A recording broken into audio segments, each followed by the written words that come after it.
apologize for the delay. I know some of you did your very best to get here on time, as did I. We are going to start in about 10 minutes. So members, those who are in the committee, if you please make your way up to the panel, we would appreciate it, and you would let us know. 10 minutes? 15 minutes. Some people have to, I understand that, and that's why I'm here on time. Thank you very much, and I apologize for the delay. Well, Mr. Koretz. Great, thank you.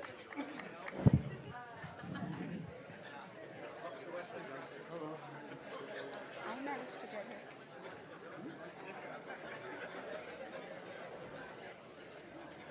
Sorry.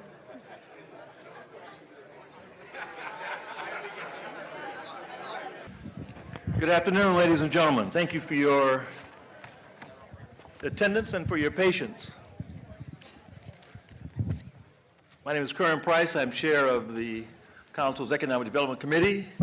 We're pleased to have a special meeting here this evening. I'm joined by my committee members, Nuri Martinez, Paul Koretz, Gil Cedillo, who will be joining us for in a minute. And also proud to acknowledge two of my colleagues, Mike Bonin and Mitch O'Farrell, whom we will be hearing from in a minute. But Mr. Clerk, what's on our agenda for today? Of course, it's not. The clerk has stepped away. He's been here working over an hour.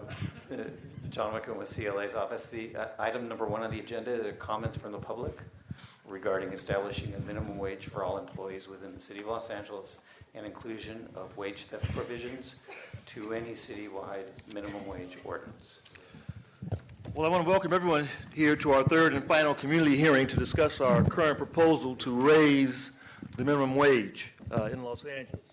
I couldn't think of a better place to be than the beautiful Museum of Tolerance, a place created for the study of not only the Holocaust, but of all human rights victories and injustices, which go hand in hand with the rights of all people to be treated with equality and with respect. Those themes are integrally linked to the intent of the motion we are discussing today to raise the minimum wage in Los Angeles. And the spirit of inclusion is what drove me to launch a series of hearings in every corner of the city on this critical policy to ensure that all citizens have a chance to give us feedback on this important issue. Because this is truly one of the most important public conversations we will be having in our city for some time, the facts speak loudly. Los Angeles is in a poverty crisis that disproportionately impacts people of color, making this one of today's most critical civil rights issues. The fastest growing segment of our population is the number of working poor. These are honorable people who get up every day, take pride in their work, only to go home with wages that barely afford them the basics. Addressing these issues is why I joined with my colleagues, council members Nuri Martinez, Mike Bonin, and Gil Cedillo to introduce a motion proposing to raise the wages in L.A. to $13.25 by 2017 and $15.25 by 2019. After introducing the motion, we knew that we would have to give stakeholders an ample opportunity to weigh into the debate. So the committee requested our chief legislative analyst to commission an economic impact report of our proposed minimum wage increase. I also asked our business and labor partners to produce their own studies on this policy and to make sure that we heard from a variety of perspectives for and against this progressive motion.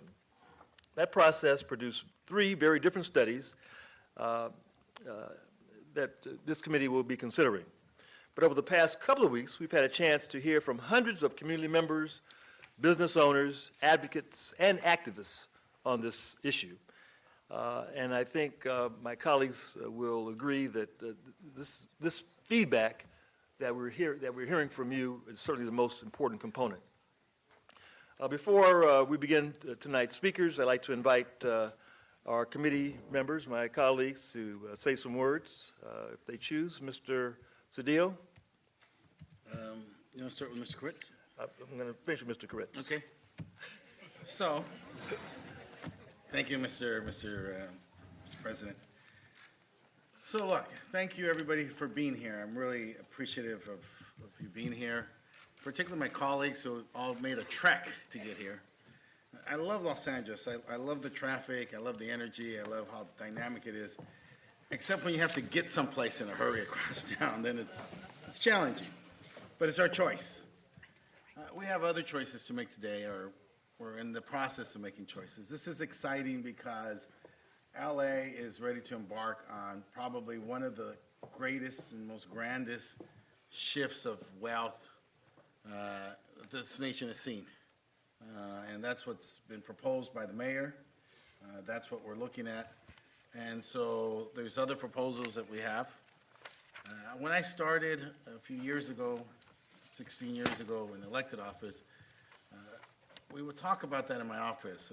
Our number one challenge is the growing divide between wealth and poverty. It's not a new phenomenon. We can trace it back to the mid-'70s, to the deindustrialization of our nation. The post-World War economy began to get global. And then we began to see that the nature of our economy in America began to change. And we started making less things and started exporting and importing things differently. We moved into a service economy, and that's what we're talking about here in large part, that much of the presence of this audience are people who work in the service economy and how we take care of that service workforce. This is what the discussion is. We've seen since the 80s the decline of density of the unionized workforce. We were at about 35%, and now we're maybe 5% in the private sector, 5% in the public sector. So it's a delicate matter because we're talking about a workforce and an economy that's, for the most part, unorganized. And so it's to us to try to tinker with the kind of economy that's coming out of a recession, to do so in a way that's thoughtful and considerate, and to do so in a way that works for everybody. Because what good, and I'm carrying with my colleague Paul Koretz, what good is a higher minimum wage if people don't get paid at the end of the day? So we are going to need enforcement will be one of the packages that we're going to need because there's wage theft that takes place structured into our economy. At the same time, what good is a increased minimum wage if it means job loss? And so much of our economy is small businesses that are interwoven to it. They're the largest employer, is the small business. In my district, on the Wilshire, in my district, on the Figueroa corridor, North Broadway corridor,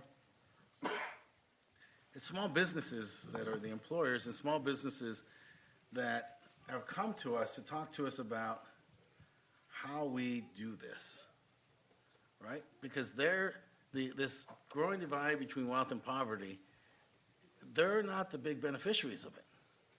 And so they're not the CEOs that are making billions of dollars. I heard a report the other day how the bonuses in themselves as an aggregate for CEOs that's set aside for CEO bonuses is larger than what the rest of the working class makes. You got that right. So it's not a challenge. It's a challenge, though, for those who run small businesses because they're not those CEOs. And yet the wage increase is going to be brought on them. And so I think that we should come to this with great excitement that we're going to raise the wage, but not one size fits all. Not one size fits all. We should recognize the leadership of the mayor and his initiative, but we should be, and I say this as a person who sits at this table who negotiated collective bargaining agreements for 40,000 people for the County of Los Angeles, who has his signature on over 65 collective bargaining agreements, that not one size fits all. You can't say that because it's not true. And I've negotiated those contracts when I was working for SEIU. There were times where we went on strike because there were principles that were involved, but there were also times in which we negotiated agreements recognizing where people were and how we wanted to move them forward. It didn't do us any great deal I'm going to age myself. But in 1993, we had to negotiate to protect jobs, and we had to forego our salary increases. That's just a reality that we have to deal with when we deal with our economies. I learned that. And so in this instance, I hope some of those experiences are brought forth to bear here. Not one size fits all. We do have one principle. We do have one goal. We want to alleviate poverty. We want to bring everybody out of poverty and have them participate in the economy. But we have to recognize who's in here as the employers, and what are the challenges they confront, and how is it that we can work with them to make sure that we do not have job loss. That's very important. No one benefits from a higher minimum wage if it results in job loss. And I have to...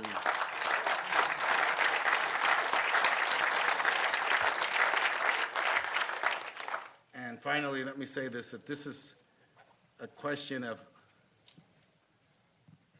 it's as much a question of how, at the same time it's also a question of when. And we should recognize that we can all get to where we want to get if we recognize how we do that and when we do it. What's the timetables for us to accomplish our goals?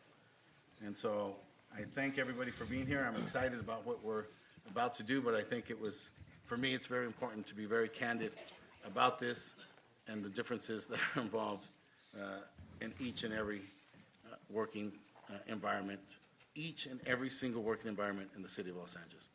Mr. President, thank you, and I look forward to your leadership on this matter. Thank you. Let me just remind everyone, if you choose, if you wish to speak, you need to fill out a card. If you've not done so, we're going to be cutting those off soon. Next, we have another co-author of this measure, Honorable Nuri Martinez. Thank you, Mr. Chair. I will keep it brief. I think we need to get to the speakers as soon as possible. And thank you for being here. I've now attended all 4 hearings, and so I look forward to hearing from all of you. So I think we should get to that as soon as we can. Great. We've also been joined by another committee member, Mr. Jose Huizar. Mr. Huizar. Thank you. Well, thank you so much, and thank you to the committee and to the chair and to all of you who have been progressing through this.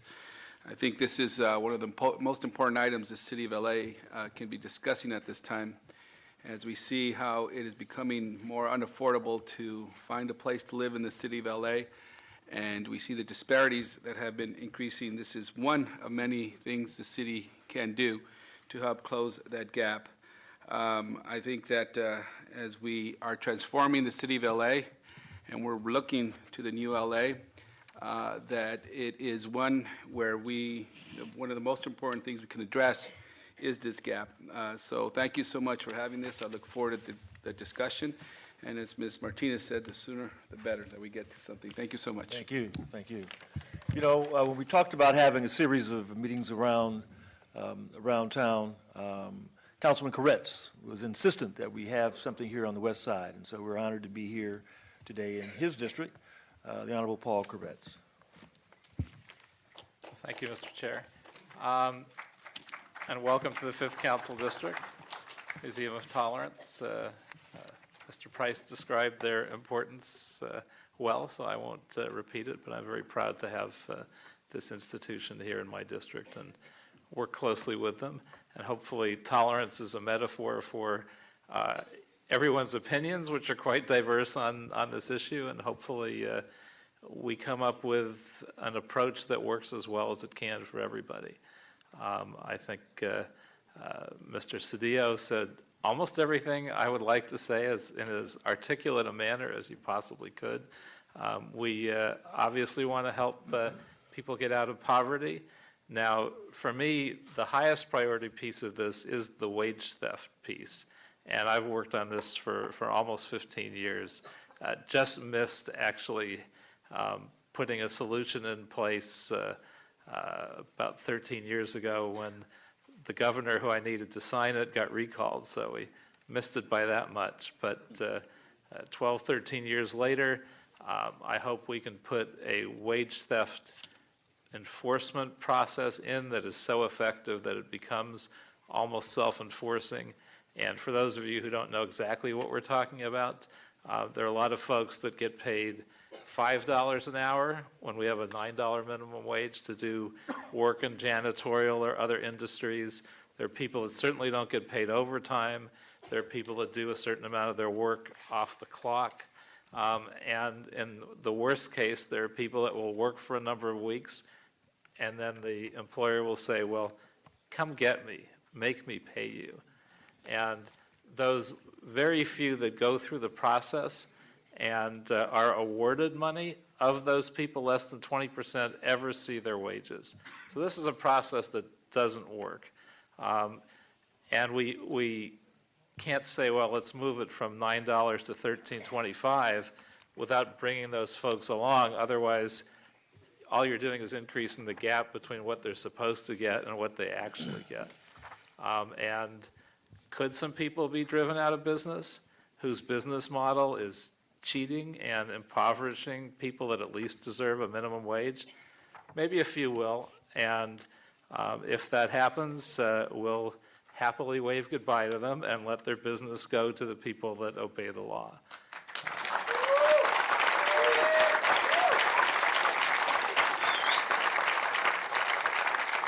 And my proposal back then was, if you owe money to workers, you're not paying it, every so often the amount you owe doubles.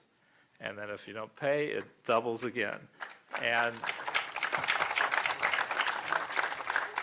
I'm going to say 90% of the people are going to look at it and say, if my $1,000 I owe to the employee is going to wind up at $16,000 or $32,000, I'm just going to pay. And so that's the absolute key piece of this. And then you raise the people that are already making terrible but legal wages, and you slowly raise them out of poverty as well.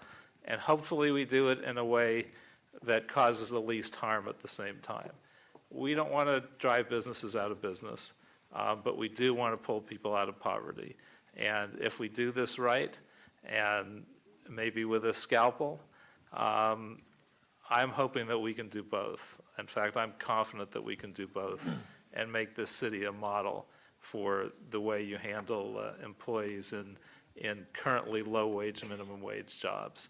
So, and I thank you for the mayor for having really pushed this process ahead, and I look forward to pulling a lot of people out of poverty, or at least in the right direction here in the city of Los Angeles.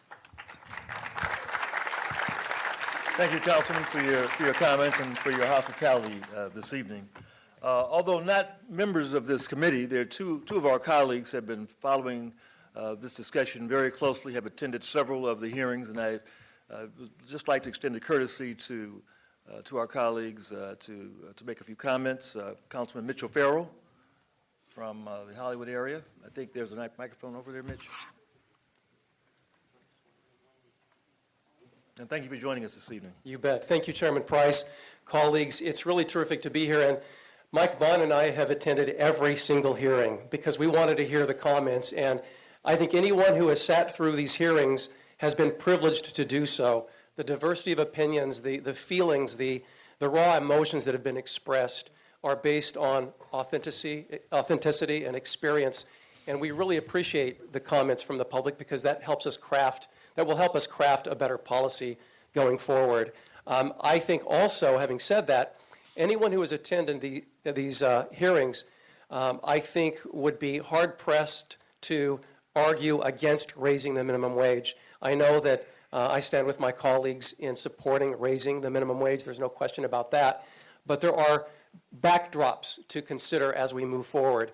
One is that the city of Los Angeles, according to this UC Berkeley report, still, as of December, had an 8.3% unemployment rate, and that's in the city. Now, I do believe that the needle has moved since then, and I look forward to getting the fresh numbers. But that is an important point to make as we consider. Another observation from these hearings is that as we describe what we would like to see, let's keep in mind a few things, and that is that 3/4 of all employers in Los Angeles are small businesses, 3/4 of all employers.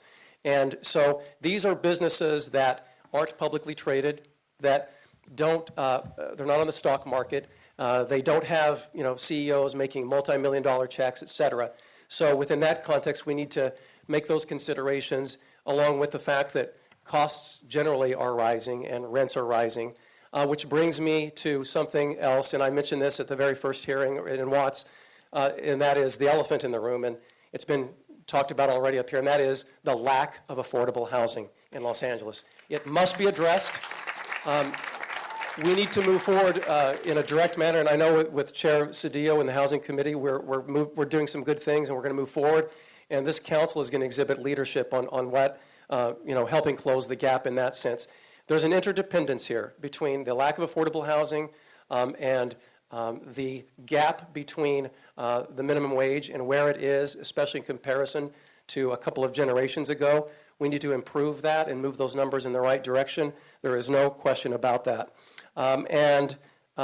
Lastly, just as we move forward and this hearing comes to a close and then we move into the next phase, and that is the comparisons, the peer review comparisons, I'm looking forward to that as well. But just let's keep in mind, moving forward, that there is an interdependence between housing, our small business community, and our nonprofits, and lifting people out of poverty. And I agree with everyone on this panel who has struck that balanced tone of getting to the right place in the right way. So I stand with all of you, and I stand with everyone in this room in the effort, in the determination, in the commitment that we will move forward with a policy that works for the Los Angeles economy, works for our employees, and works for our employers. So thank you, and I look forward to hearing more comments tonight. Thank you. Thank you. And another co-author of this measure, one who's also attended all the hearings so far, the Honorable Mike Bonin.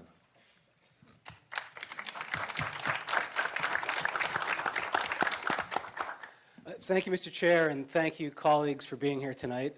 For those of you, with the exception of Mr. Koretz, welcome to the West Side. There is often a dispute about exactly where the West Side begins and ends. Once you've hit the gridlock, you know you've arrived. So thank you for putting up with it, and thank you for being here. On this eve of Passover, on this Holy Thursday, this night before Good Friday, it's an appropriate time for us to ask, what is the right thing to do? What's the right thing to do for those who live in poverty in Los Angeles? What's the right thing to do for families in Los Angeles? What's the right thing to do for our economy in Los Angeles? I've been heartened to hear throughout these hearings around the city that nearly universally people have said that the right thing to do is to raise the minimum wage. The question remains, how? For me, clearly, as a co-author of this motion, it's $15.25 by 2019. For me, it is to make sure that number is then affixed to the cost of living, so it rises automatically. For me, it's also very important, as Mr. Cedillo and Mr. Koretz said, that this be linked to strict enforcement to prevent wage theft. I come to that conclusion as a result of a number of factors: gut instinct, a look at what other cities have done, the preponderance of evidence brought before you from the number of studies that have been done on this issue for this city council, and the stories we have heard here at these hearings. We have heard touching and wrenching stories of people who do not have enough food to provide for their family, people who do not have enough time to spend with their children, people who work incredibly, exhaustively hard and still at the end of the week are waiting for the next paycheck because the last one hasn't given them enough to get through. It's because of those stories that I think that we need to act. We've also heard very clearly at a lot of these hearings compelling stories from folks in the restaurant industry and the particularly difficult situation they face. And that's something that we clearly have to look at and deal with as we craft this policy. We've also heard, though, from many who have espoused as if it is gospel, as if it is a clear and commonly accepted fact, that business and small business is opposed to raising the minimum wage. I don't think that's true. That is not the truth that I've heard from my constituents. As I've mentioned to many of you, I surveyed the businesses in my district, And more than 2 to 1, they supported raising the wage to $15.25 an hour. And by a two-third margin, 2/3 of the people we polled said that raising the minimum wage would either have a positive or no impact on their business. What I've heard from my businesses is, please don't malign me. Please don't demean me. Please don't say that business in Los Angeles opposes raising the minimum wage. We're smarter than that. We're kinder than that. We're better business people than that. We're savvier than that. And they have by large numbers, supported raising the minimum wage. Thank you.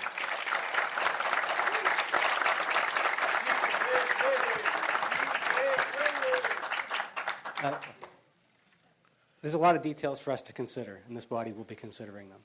But we need to do it carefully, we need to do it wisely, but we also need to do it quickly, and we need to do it urgently, because the need in Los Angeles is great. And as I've said, if there's a need to raise the minimum wage, and there is, and there's the ability to raise the minimum wage, and there is, then there is for us the obligation to raise the minimum wage, and I look forward to working with all of you to do that. Thank you. Thank you. Before we hear any speakers tonight, I'm going to ask our Chief Legislative Analyst to come forward and give us a brief summary of the 3 reports that have been received by this committee. Thank you, Mr. Chair. Sharon So, CLA's office. In the interest of time, I'll kind of speed this up a little bit, but as you mentioned, there were 3 studies that were submitted to the city.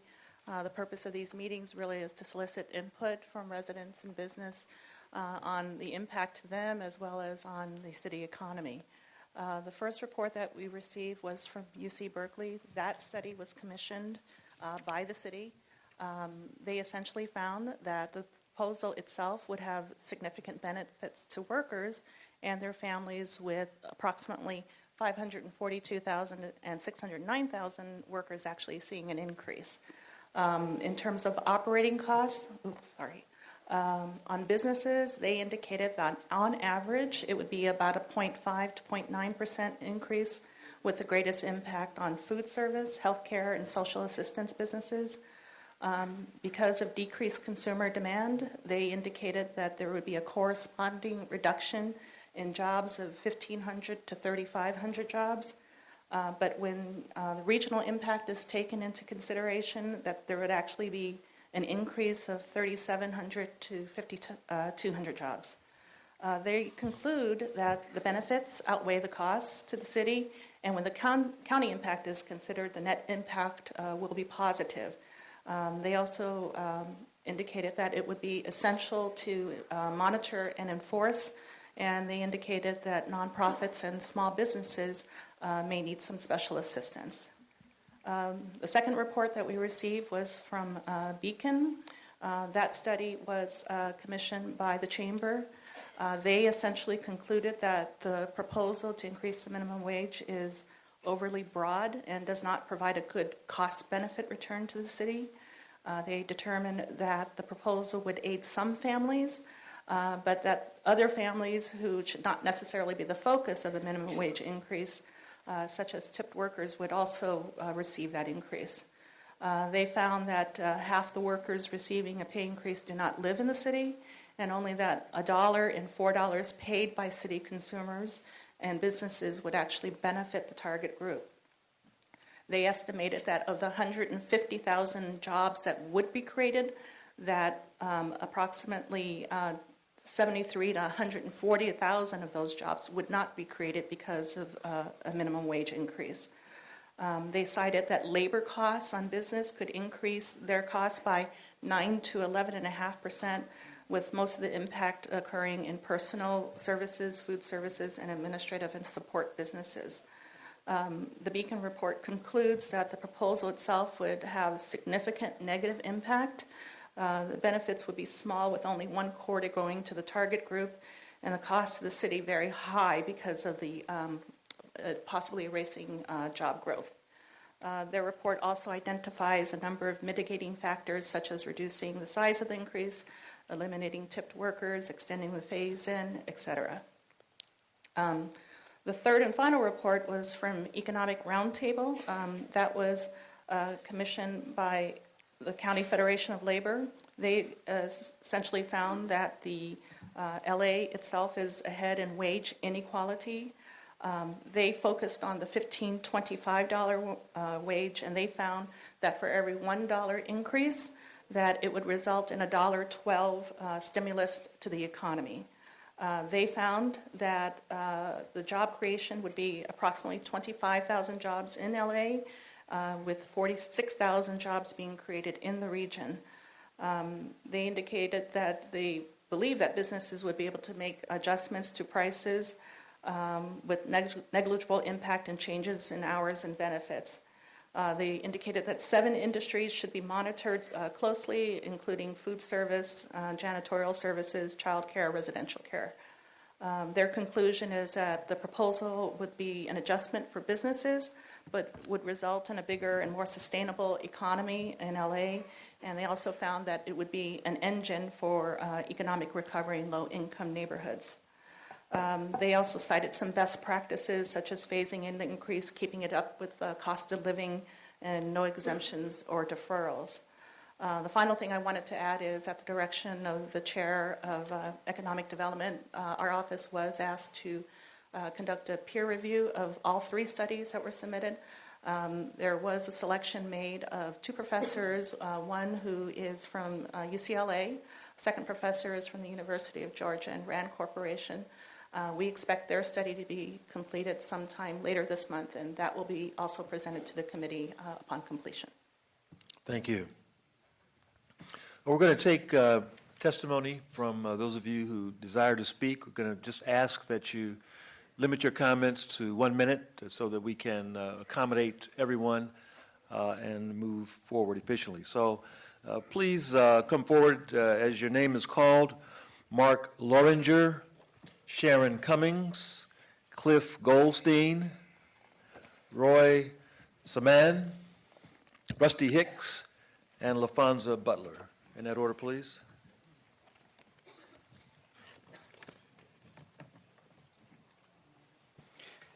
Well, thank you, Mr. President and Mr. Chair. I wasn't expecting to be first, as Mr. Cedillo also commented, but here we go. My name is Mark Loringer. I'm the President and CEO of Chrysalis, and I'm here tonight in partnership with the LA Conservation Corps and Homeboy Industries. Each of our programs serves members of our community that have significant barriers to education and employment, and meaningful employment is clearly the way out of poverty for the men and women that we serve. And that's why we support a pathway to the minimum wage, a higher minimum wage, and specifically the objectives of the mayor's proposal.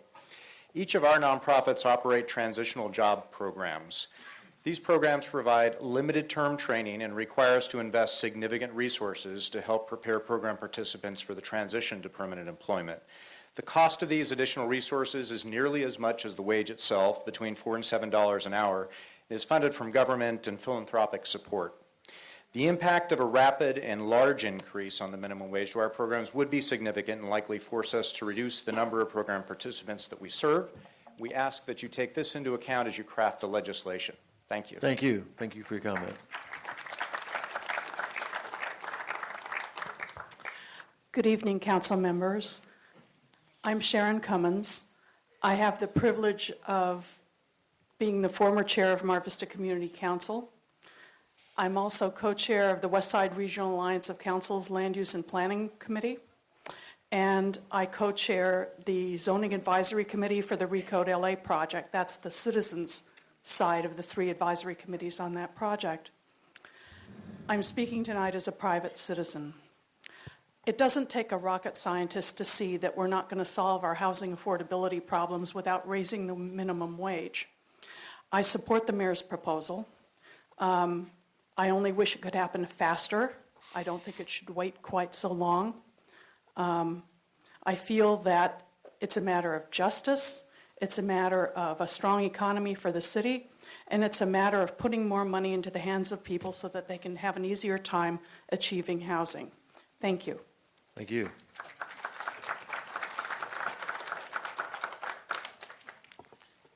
Good evening, Councilman. My name is Roy Saman. I'm a researcher with the Los Angeles Raise the Wage Coalition. I'm here to really make sure that we emphasize one very important fact that I think has been lost in the conversation around this idea that tip workers should be paid a sub-minimum wage. And that is that 56% of all tipped workers in the city of Los Angeles are not in the restaurant industry. I repeat, 56% of tipped workers in the city of Los Angeles are not in the restaurant industry. Federal guidelines specify that any worker that receives $30 of tips in a month is considered a tipped worker. So that means it's imperative that we consider the impact of the sub-minimum wage on every tipped worker in the city of Los Angeles. We have a generational opportunity ahead of us here to lift hundreds of thousands of workers out of poverty. We should not use this opportunity to leave behind our city's hardworking barbers and hairdressers, taxi drivers, car wash workers, maids, bellmen, valets. So as you consider the idea of this kind of sub-minimum wage, I urge you to keep in mind the many thousands of tip workers outside of the restaurant industry and pass a policy that provides one fair wage for every worker. Thank you.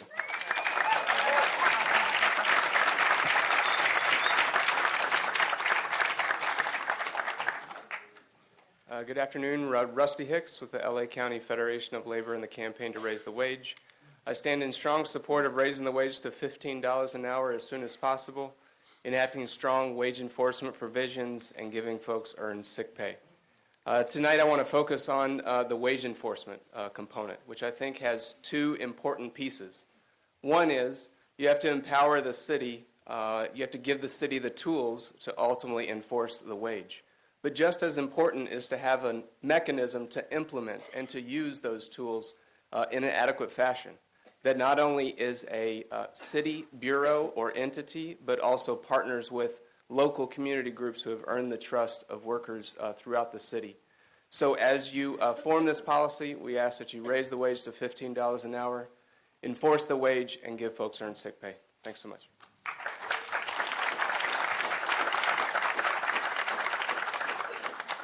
Good evening. Thank you to the committee and all of the council members who have urged the city to continue to have an open and ongoing debate with the community about such important issues.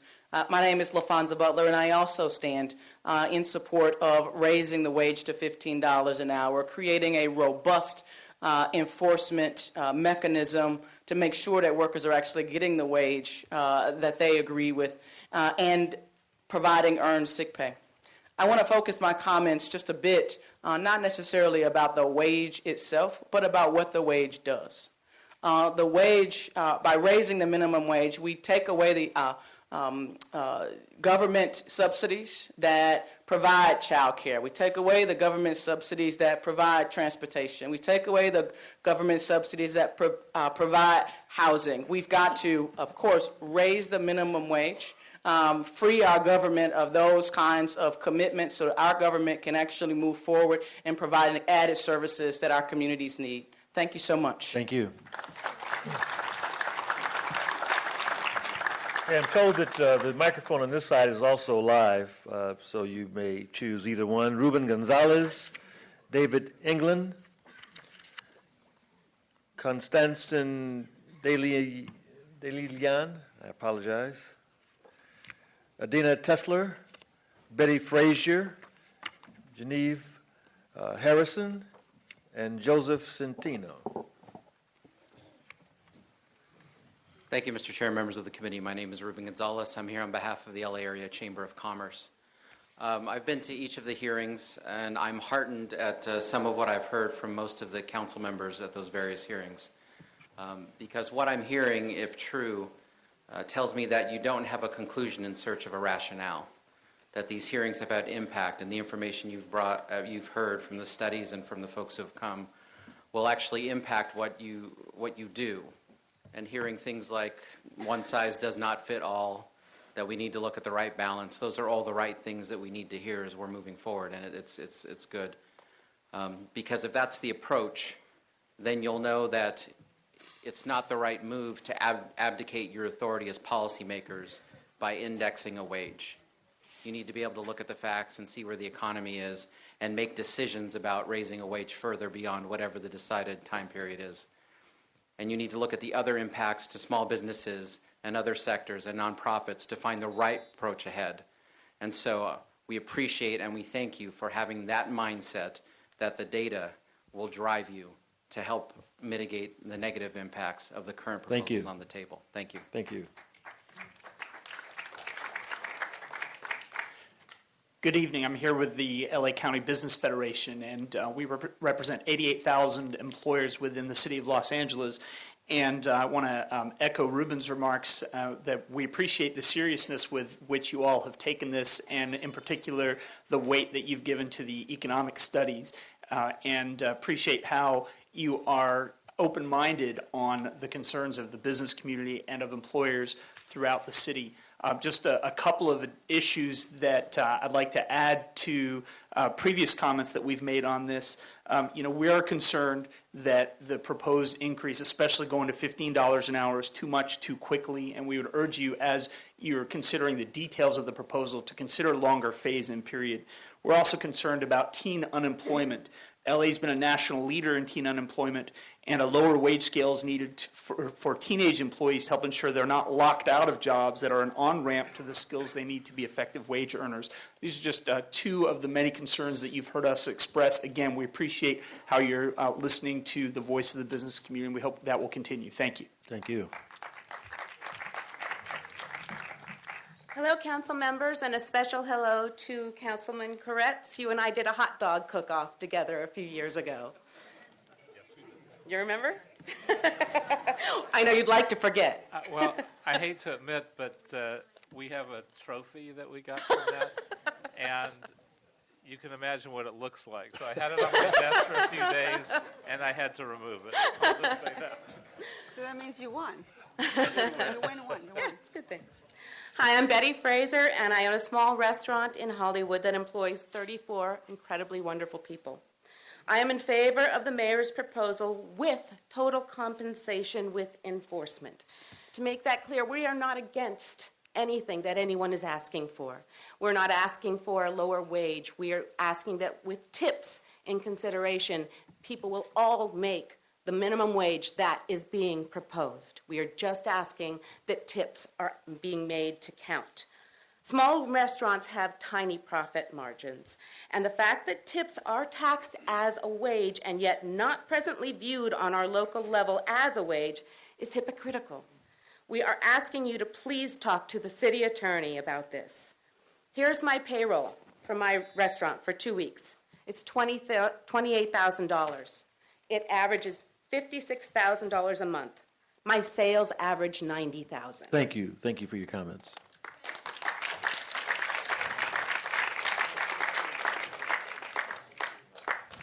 Good evening, council members. I'm here on behalf of the California Restaurant Association. We've met with many of you many times.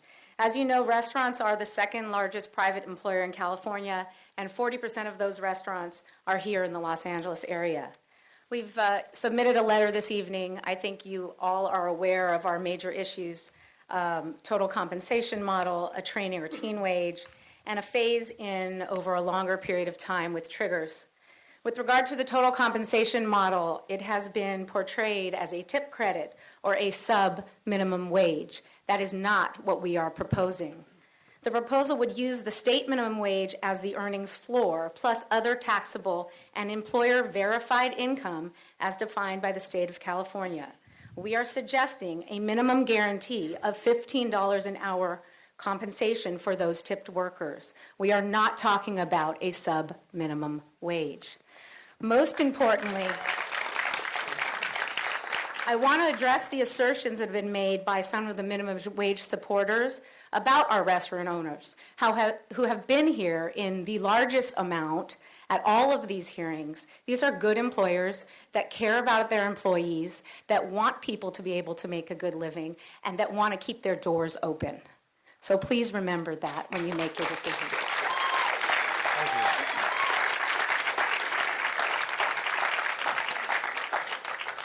Good evening. My name is Constantine. I represent the Greater San Fernando Valley Chamber of Commerce.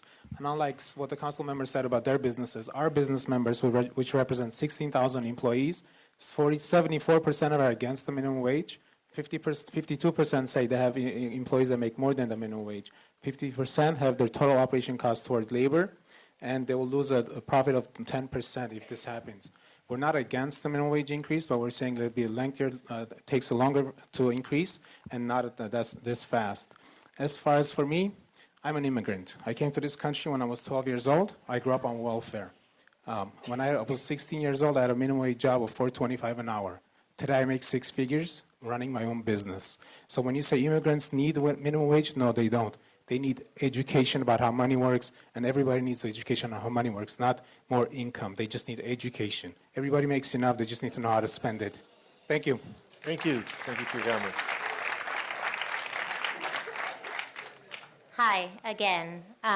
We are here today as small independent restaurants in support of total compensation with enforcement. We understand Labor Code 351, but we believe the City Council can work with the City Attorney to make total compensation a reality. I have spent the last few weeks attending these hearings and am disheartened by many of the stories I've heard. We work very hard to run an honest and fair company. Our employees are our family, and we treat them as such. When we talk about total compensation, we are not talking about a sub-minimum wage. We are talking about getting to $13.25 while taking tips into account. Enforcement is an important part of this conversation, and it is important to make sure employees aren't taken advantage of in any scenario. Every study published has the same thing to say when it comes to the food industry. We will be hit hard. That cannot be ignored. We are fighting for our livelihoods and the livelihoods of those we employ. Thank you for your time. Thank you.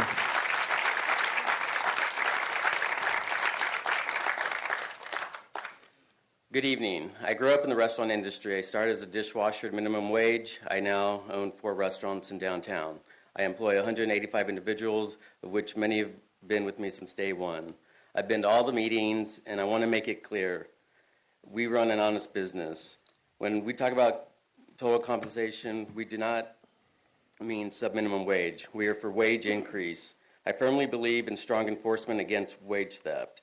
When we talk about total compensation, we are talking about Mayor Garcetti's proposal while taking tips into account for employees who are making in the upwards of $25 or $40 an hour. The Wall Street Journal wrote about the devastating effects on the drastic wage increase in Oakland and San Francisco restaurants. And it's tragic. Every study published has said small businesses, especially restaurants, will be affected and hit the hardest. As an industry, we are advocating for our jobs and the jobs we provide. Please consider total compensation. Thank you. With slower. Thank you for your comments.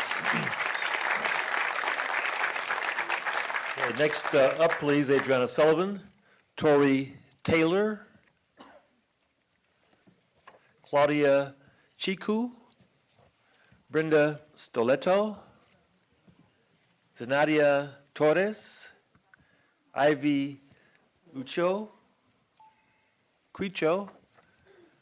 Jeffer Jiang, and Pariti Sharmi. Hi, my name is Adriana, and I support $15 an hour plus enforcement for all workers. I've worked back of the house for the last 10 years as a cook and a baker.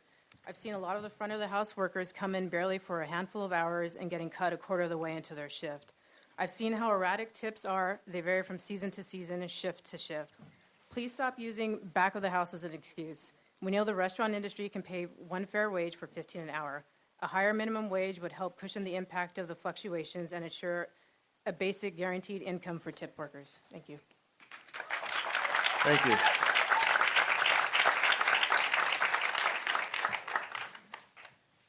Buenas tardes. Mi nombre es Claudia Chico. Vivo. Momento. Okay. Well, good evening. My name is Claudia Chico. Vivo en Los Ángeles. Soy madre soltera. I live in Los Angeles. I'm a single mother. Tengo 3 años trabajando en la industria de restaurantes como cajera. I have 3 years working in the restaurant industry as a cashier, Food runner.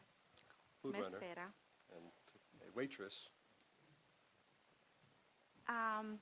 Gano el mínimo más propinas. I make the minimum wage plus tips. Propinas que tengo que compartir con mis compañeros al final día, tips that I have to share with my coworkers at the end of the day. aproximadamente como 20 personas. Approximately about 20 people. He sufrido robo de salario anteriormente. Before I've suffered, people stealing my salary. Y ahora estoy aquí para pedir que nos ayuden a subir el salario y que enfuercen el robo de And salario. right here, I'm asking for you to raise the salary, the minimum wage, and also to enforce the salary. Thank you. Gracias. Thank you. Thank you.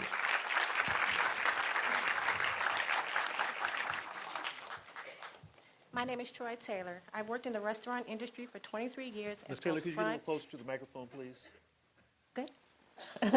My name is Troy Taylor. I've worked in the restaurant industry for 23 years as both front and back of the house where tips are shared.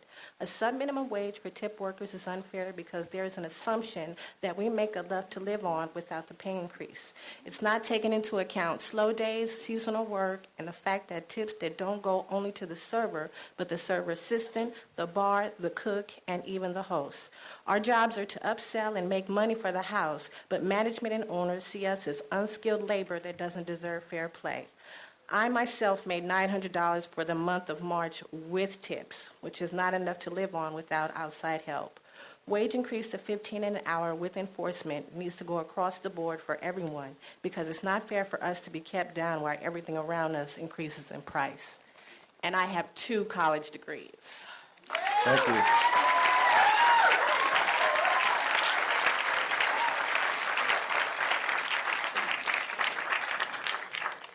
Good evening, council members.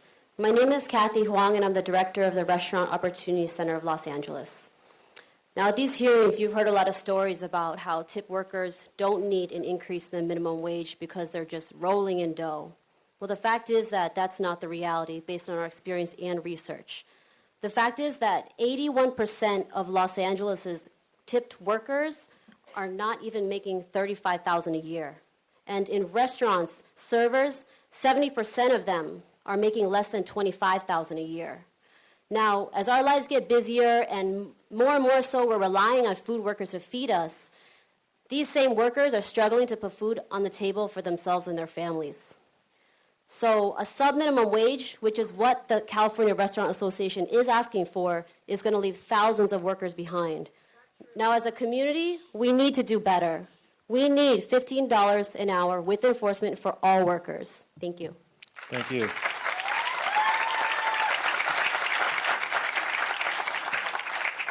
Buenas tardes, mi nombre es Anaida Torres.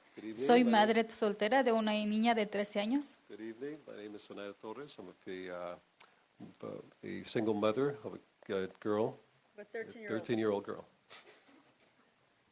Llevo trabajando I've been working de 20 años como mesera. for 20 years as a waitress.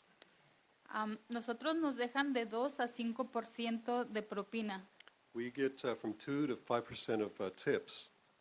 Rara vez nos dejan de 10 al 15% y a veces no nos dejan nada. Rarely do we get from 10 to 15%, and sometimes we never get anything.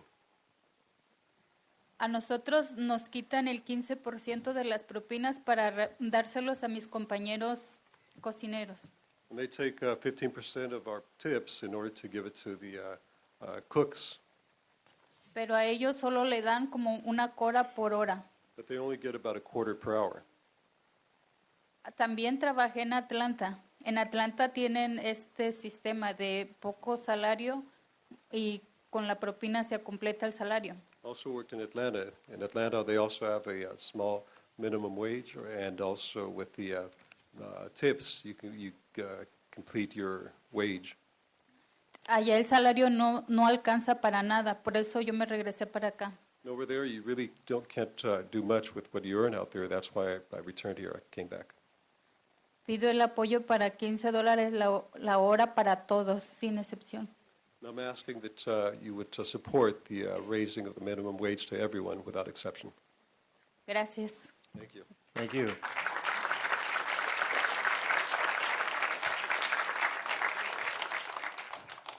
Hi, my name is Jeffer, and I'm a UCLA grad student who also previously interned with the California Healthy Nail Salon Collaborative, and I support the $15 minimum wage. Nail salon workers are predominantly Vietnamese immigrant women and low-wage workers struggling to support their families. Tips can be heavily variable for nail salon workers, and for the restaurant industry to suggest that tipped workers should be exempt from the wage increase due to tips will compromise the pay of already low-wage workers in other industries, including the nail salon industry. My mom herself has been a nail salon worker for about 10 years, and she even admits that her wages are only sufficient because my dad makes up a majority of the family income as an engineer. If she were subsisting solely on her nail salon wages, including tips, it would definitely not be enough to raise her 4 daughters. At the very least, the wage increase would guarantee a stable, more livable wage. Imagine if my mom had to raise 4 daughters by herself, and there was one day where she only made $10 in tips. The wage increase should be applicable to all workers regardless of if they are tipped or not, and we need to consider how suggesting otherwise would impact workers in numerous other industries that are not as involved in this conversation right now. So say yes to one fair wage. Thank you.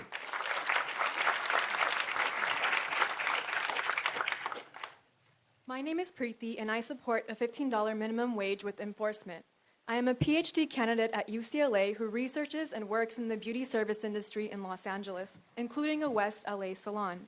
In your consideration of the minimum wage increase to $15, I want to remind the City Council that this will have a positive impact on all workers, including tipped workers like salon workers.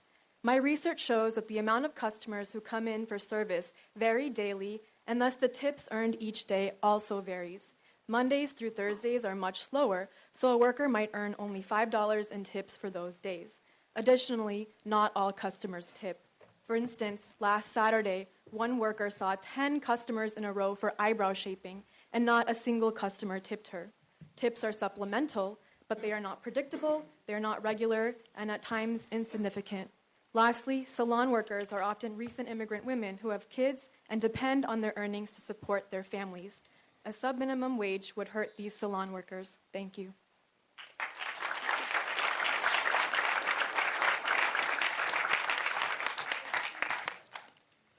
Hello, council members. My name is Ivy Kitcho, and I am the National Organizing Director of AFFIRM, a transnational women's organization. I'm here in support of $15 with enforcement.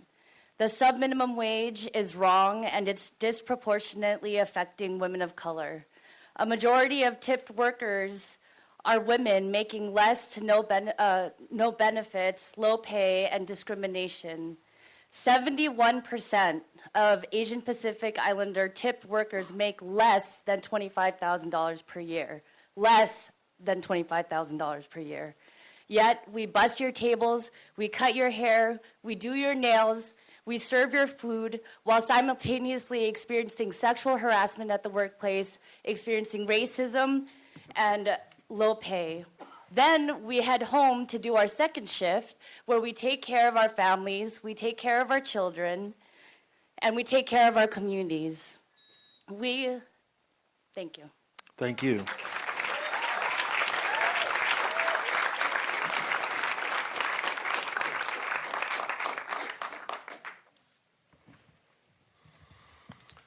Okay, Steve Green, Dustin Lancaster, Philip Franklin, George Aboud, David Dickerson, Cynthia Longley, and Warner Ebrink.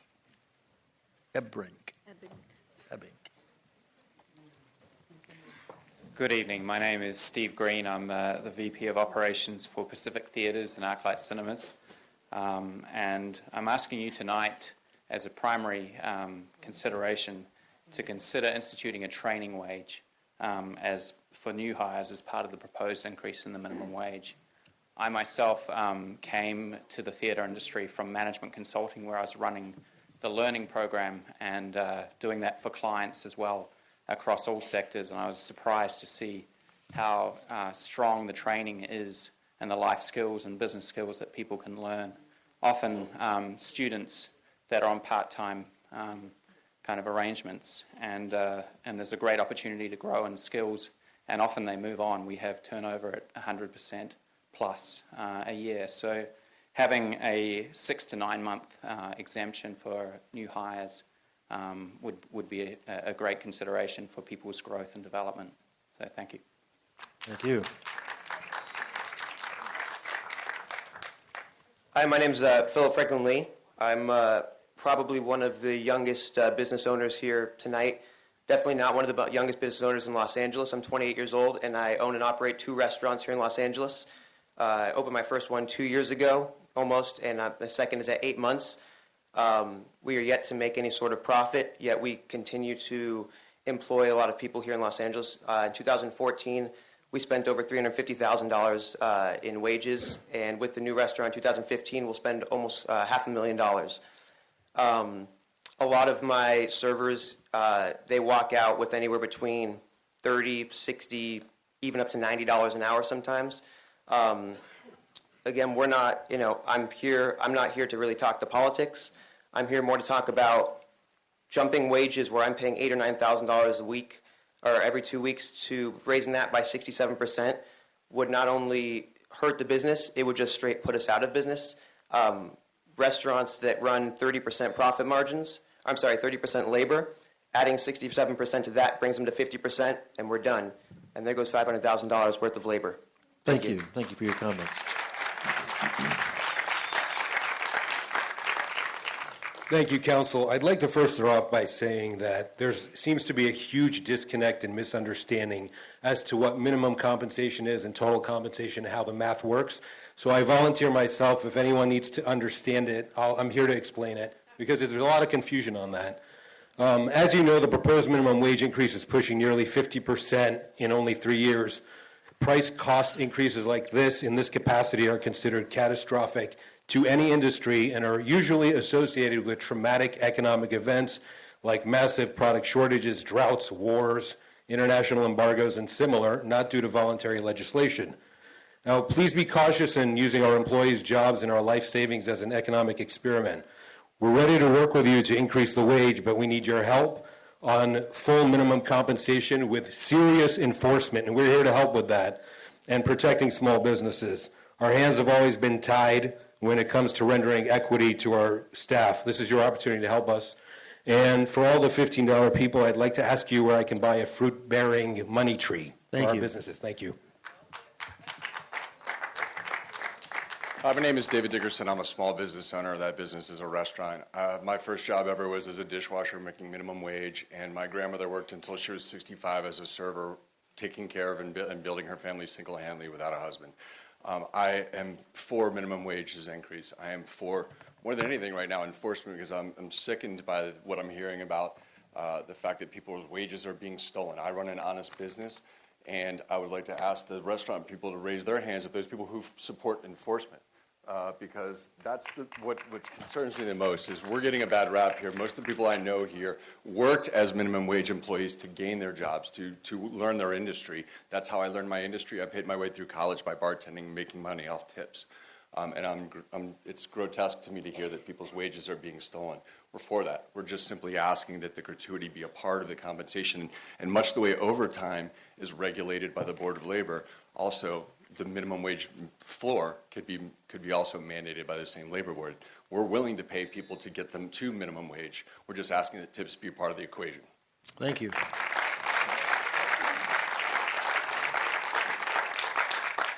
Hi, my name's Cynthia Longley, and I've been in the restaurant business for 30 years now. I hear all these wage theft, and it is really disheartening. I have learned a lot by coming to all 4 of these meetings. I had no idea that this was happening. However, not all small business owners are crooks. When we offer 100% health care to our staff, we actually, instead of slashing people's hours, we said, hey, let's give it to people who work 25 hours. A lot of our servers, they work 5 shifts. They still don't get to 30, so we said, okay, we're going to offer to people who work 25 hours. We pay 100% health care to our employees. We're honest business owners. So please do not punish the hardworking, ethical people for the people who commit wage theft. Thank you.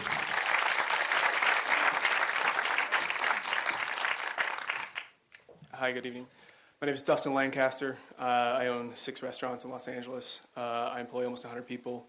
I started at 17 washing dishes, worked my way up, waiting tables, to managing to owning, and I can tell you that tips do count. I promise you, tips count. Like most business, it's a profit loss. It's such simple math, and I can tell you that this math is devastating to restaurants. It does not add up. There's not a way that you can pay these wages without total compensation and expect this group of restaurateurs to stay in business.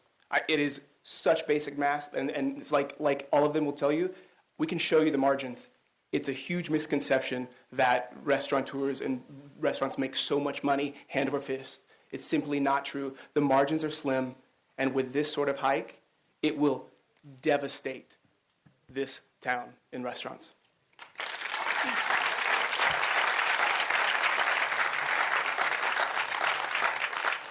Good evening. My name is Warner Ebank. I'm a small business owner in Los Angeles. I own 4 restaurants in the Hollywood area.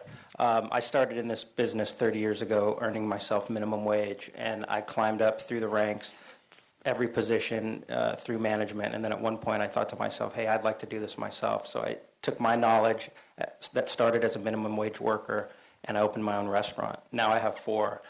My biggest sense of pride in being a restaurant owner is being able to say that I employ 200 people in the city of Los Angeles.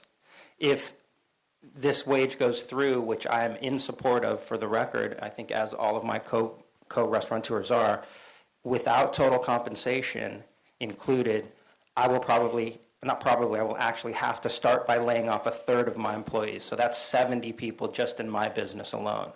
And the people who work in the back of the house, and we talk about back of the house a lot, all of my people in the back of the house make more than the current minimum wage. I want to keep employing those people. I don't want to have to lose 70 of them if this is done drastically and not over a long period of time. Thank you. Thank you.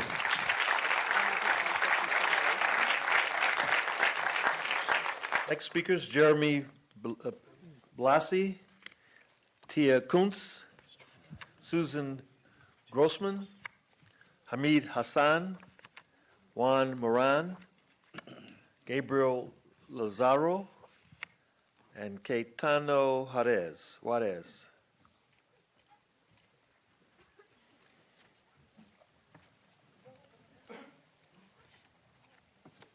Good evening. My name is Jeremy Blasi. I'm a staff attorney with Unite Here Local 11. I'd like to say a few words about tips.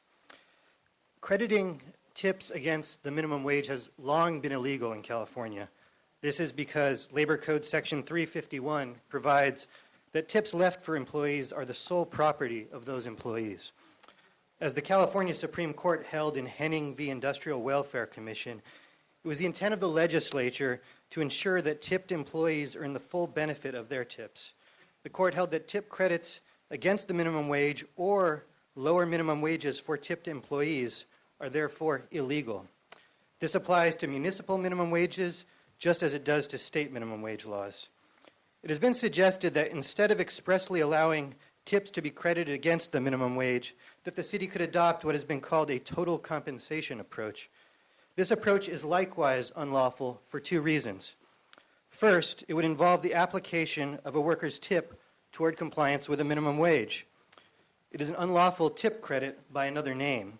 Second, to the extent that something besides tips are at issue, crediting against the minimum wage is an unlawful deduction prohibited by Labor Code Section 224. Thank you, sir, for your comments. If you Thank can you. just.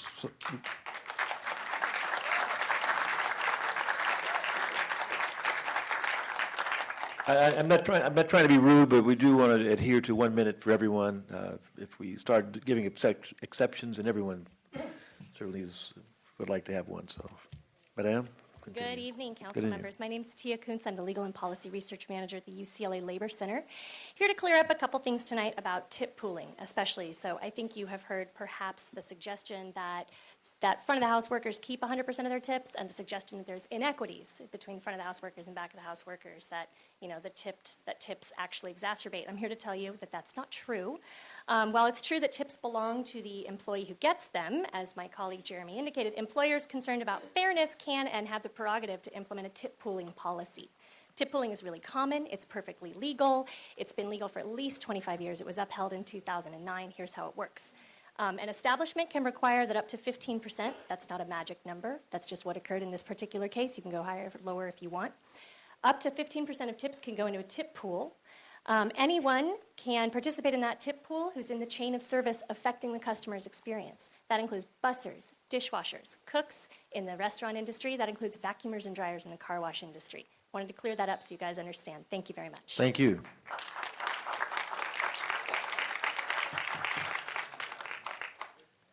Buenas tardes, señores concejales. Mi nombre es Juan Morán.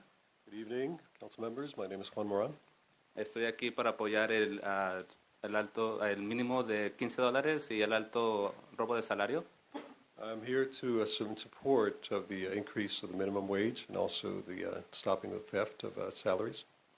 Ahorita soy trabajador de cocina. Tengo experiencia como más de 10 años y creo que he sido uno de los trabajadores de aquí, de los dueños. Currently, I'm a worker in the kitchen, and I've got more than 10 years' experience, and I believe that I am.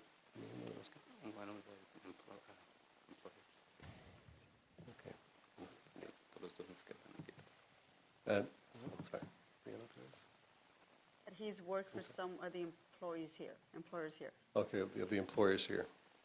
Y solamente quiero compartir que es muy común el compartir las propinas con los de la cocina.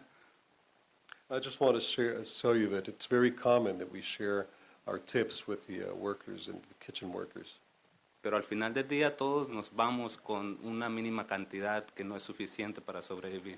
But at the end of the day, we all leave with an amount of money that's not enough to make a living. Para los que son dueños aquí de restaurantes, no se preocupen, no van a perder su restaurante. And for the owners, restaurant owners here, I tell you not to worry, you will not lose your restaurant. Porque yo he trabajado más de 10 a 12 años de experiencia y el sudor de uno de latino y de toda la gente trabajadora vale mucho.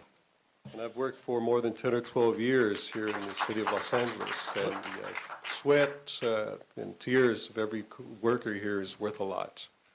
Muchísimas gracias. Thank you very much. Hello, council members. My name is Susan Gossman. Hello, Nuri. Hi, Susan. I'm with California School Employees Association. I'm here in support of $15 an hour with enforcement. I've been trying to think of what I wanted to say until I heard someone say that people don't need more money. They need to know more about money. So I'm going to tell you that people who make less than $15 an hour know plenty about money. And they think about money all the time. They think about...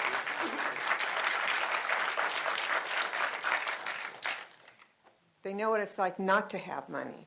They think about it constantly. They think about how they're going to get enough money to pay the rent, how they're going to get enough money to buy food, how they're going to get enough money to clothe their children, how they're not going to have to work 2 and 3 jobs and be able to have some time to spend with their families. So the only thing that's going to work is one fair wage for all and enforcement. Thank you very much.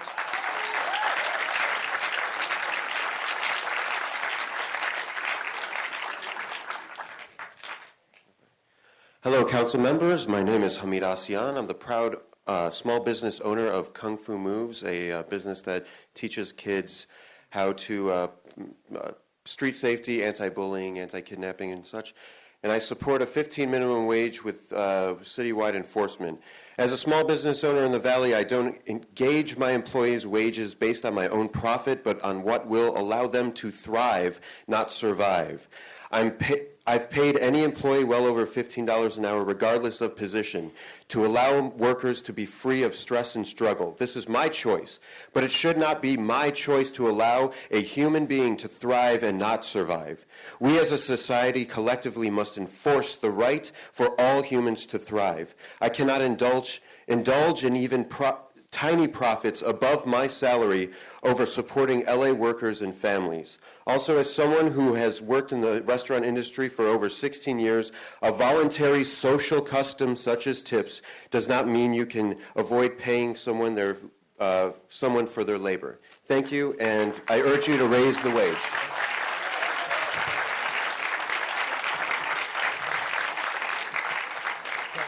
Councilman Correct? Yeah, I'd just like to make an observation based on what I'm hearing in my own family experience. My father was a waiter my whole life growing up.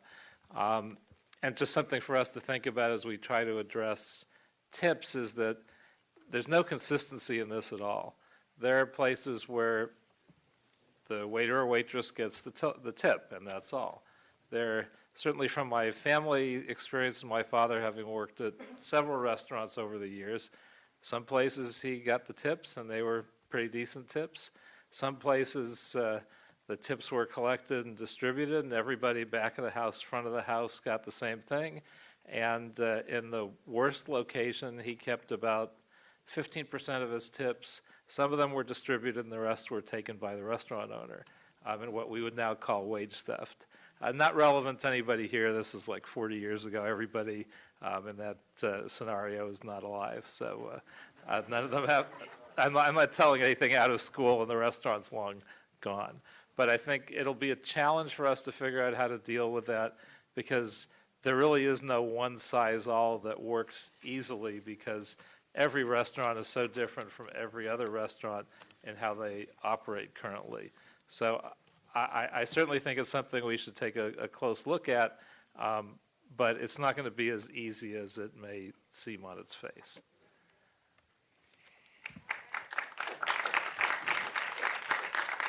Buenas tardes, mi nombre es Gabriel Lázaro. Good evening, my name is Gabriel Lázaro. Soy trabajador, soy cocinero. Tengo 15 años trabajando. I'm a worker, I'm a cook. I've been working 15 years. Al principio empecé como dishwasher, ahora actualmente soy cocinero. At the beginning I started as a dishwasher, now I'm a cook. Vengo apoyando el mínimo de $15 porque es un buen creo que es un buen sueldo para todos los empleados. And I come here in support of the raising of the minimum wage because I believe it's a good increase in wage for all employees. Para salir de la pobreza en la que estamos todos. In order to come out of poverty in which we are all in. Me parece que es justo para el latino que trabaja fuertemente. I believe it's fair for the Latino person that works, strongly works. Y ya sé que a los señores que tienen restaurantes les incrementan más su dinero. Or works very hard, and also makes that the restaurant owners or earn more money. Solo quiero decirles que piensen un poco en todas las familias que son pobres y quieren sobresalir con sus hijos para una buena educación. And I ask you to please consider the people that are poor and want to get their families a chance to to better themselves. Eso es todo y muchas gracias. Tengan buena noche. That's it, and thank you very much. Have a good evening. Thank you.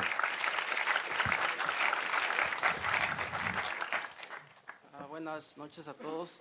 Mi nombre es Cayetano Juárez. Good evening, everyone. My name is Cayetano Juárez. Estoy aquí para apoyar a que suban el mínimo, el salario mínimo. And I'm here in support of the minimum wage increase. Y ponerle un alto al robo de salario también. And also stop the theft, salary theft, wage theft.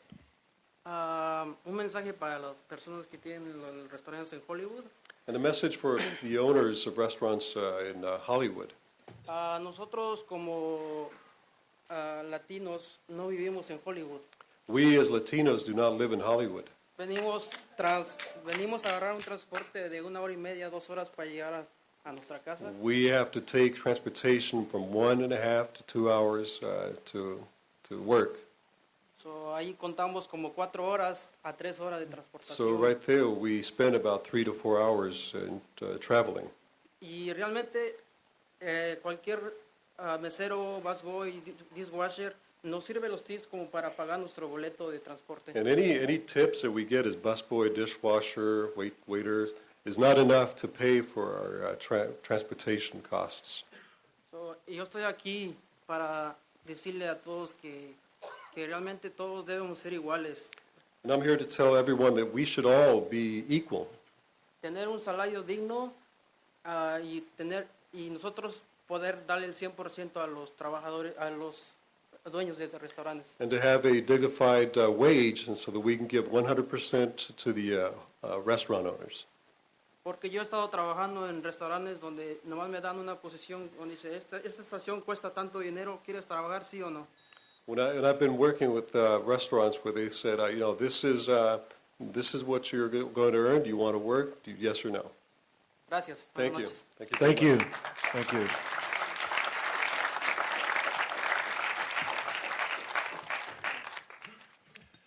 Okay, next up we've got Richard Skadrin, Terry Bloomgarden, Emily Brousseau, Nicole Shahinian, Eric Shani, David Goldstein, and Jordan Bernstein.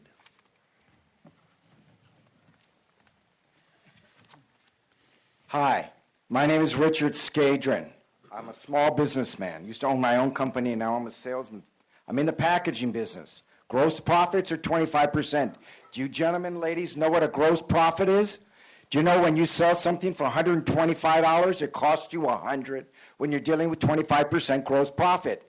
Therefore, at a $2 an hour increase, it's over $4,500 per year per person. That person must bring in $17,000 to cover what it costs in his salary. So when you think that all it is increasing salaries of people, you don't understand how much it's affecting companies in making profits. It's a real thing. It costs $100, you sell it for $125. I mean, you're sitting up there proposing something that's directly affecting companies. And before I leave, I want to mention something. Glendale, Burbank, Vernon, City of Commerce, Torrance, that's where the companies are going to go when their leases are up in 2 years, 3 years, and 5 years. Thank you, sir. And you guys are going to destroy the city of Los Angeles. Good evening, council members. My name is David Goldstein. I run a chain of restaurants in Los Angeles, Orange County, and Oregon. We ask you to take the lead to understand that this is a much more long-term problem than 3 to 4 years. We ask you to, like we have asked Mayor Garcetti, to look 10 years, 15 years down the road to fight to protect wages so that they can be predictable. Because when you have a business and you're trying to understand the best way to take care of the folks that you work with every day, and you want to make sure that they have a vital living, you want to be able to have predictable results, both for your teams and for your investors. Thank you. Thank you.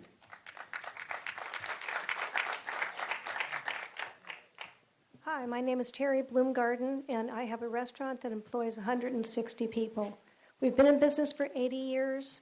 We've had people that have started with nothing, and they've moved up the chain. One of the things I haven't heard today is ability and skills. When you start people off with a starting wage, that's what it should be. As they develop their skills, develop their talents, that's when we increase the wages for them. They're happy with their jobs. If they weren't, they'd be working somewhere else. We're sympathetic. We are sympathetic to wages. We pay over minimum wages for other people that are other than the tipped employees. Our employees work with us. We try to work with them. If we did not own the property, we would not be in business 24 hours, 7 days a week. We have many people working overtime that are happy to do that. We would eliminate probably being open 24 hours, definitely would not be during the night, and we would probably be laying off a good 25% of our people. Thank you. Thank you. Good evening, and thank you to members of the committee. My name is Emily Boisseau. I am a bartender and tipped employee at the Pikey, which is a restaurant in Hollywood. As someone who has made my living in the restaurant industry for over 10 years, I can safely say that this is the only career that allows me to pursue my aspirations and my second career path. If minimum wage goes up and total compensation is not included, I am deeply concerned for the future of the restaurant industry, for my job, and for my personal life here in Los Angeles. Restaurants here simply will not be able to afford to pay both front and back of the house $13.25 or $15 an hour, and labor will either be drastically cut or restaurants will close altogether. As a bartender, I make the bulk of my income in tips. If I lose my job, I have no other developed skill set, and I will be forced to take a minimum wage paying job, which even with the increase is far less than what I make now. This means I will be unable to pursue my second career, my dreams and aspirations, and in all reality, I probably will not be able to continue to live in Los Angeles. My story is far from uncommon. There are thousands of peers that are in the same situation that I am. I can speak for all of my fellow colleagues when I say that I am for the minimum wage increase as long as total compensation is included. Thank you very much. This is the only way for me, my industry, and my job to survive. Thank you. Good evening, Nicole Shahamian with the Hollywood Chamber of Commerce. We were one of the very first business organizations to support the mayor's $13.25 per hour wage increase proposal, provided it's done in a way that keeps our small businesses sustainable and grows our economy and job base.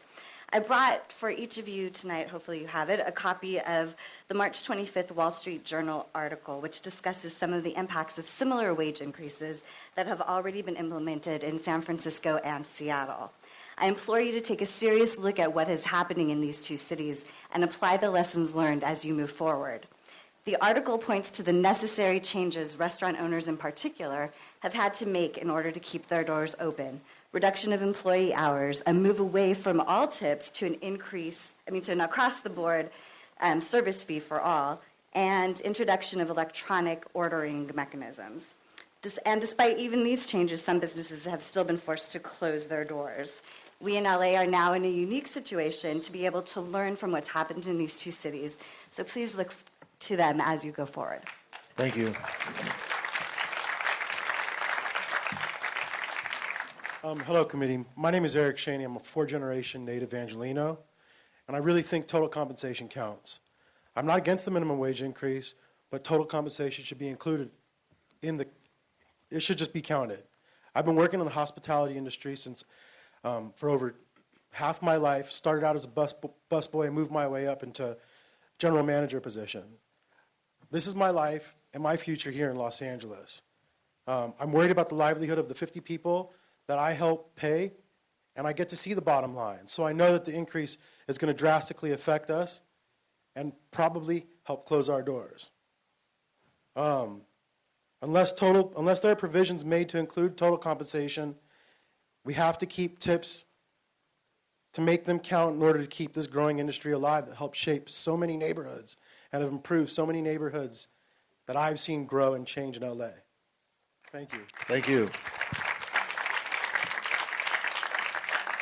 Next up, Felipe Villarreal, Juliet Ovale, Ira Kim, Zumbi Mizokami, Erica Vasquez, Tina Tran, Heather Taylor, and Dan Curry.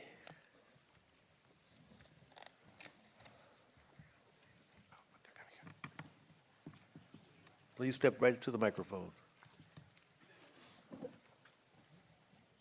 Buenas tardes, señores concejales. Mi nombre es Felipe Villarreal. Good evening, council members. My name is Felipe Villarreal. Yo soy un ex trabajador de car wash. I'm an ex-car wash worker. Yo fui víctima de robo de salarios. Al principio tenía mi salario en el empleo. I've been a victim of wage theft, and at first I had a wage when I started working. El problema que comenzamos ahí que cada vez que nos pagaban el cheque nos faltaban 3 o 4 horas y al reclamarle al patrón esas horas faltantes decidió sacarme del cheque definitivamente. And so what happened is with every check progressively we started seeing hours being not being present in all the hours that we worked present in our paycheck. And after we called this to the attention of the owner, what he eventually did is completely took me off payroll and completely said he wasn't going to pay me any more wages. Cuando decidió retirarme del cheque, mi necesidad de seguir pagando mis rentas, la educación de mis hijos, los alimentos, continué trabajando por solo las propinas. So based on my necessity to pay my rent, feed my children, and pay for their schooling, I had to decide to work for tips only. Cerca de 1 año y medio trabajando por solo las propinas porque la situación tan difícil no me dio oportunidad de conseguir otro trabajo rápido. And for a year and a half, I was forced to work for tips only, and just based on the circumstances, I was unable to find work elsewhere. Me obligó a dejar mi apartamento y tener que vivir en el mismo negocio porque no completaba con mis salarios. Entonces, I had to leave my apartment and actually live at the car wash because I couldn't pay my rent. Entonces, por eso estoy aquí apoyando el incremento de los $15 por hora para trabajadores y que se enforce la ley para que se haga un crimen que le estén robando su salario a los trabajadores. And so I'm here to enforce raising the minimum wage to 15 and enforcement to make sure that owners are, they're criminalized for stealing wages. Thank you. Good evening, council members. My name is Juliette Ovalle. Hold on a second. We're trying to. We appreciate the cozy atmosphere, but can we get some more lights? Thank you. We're going to raise the wage and raise the lights here tonight.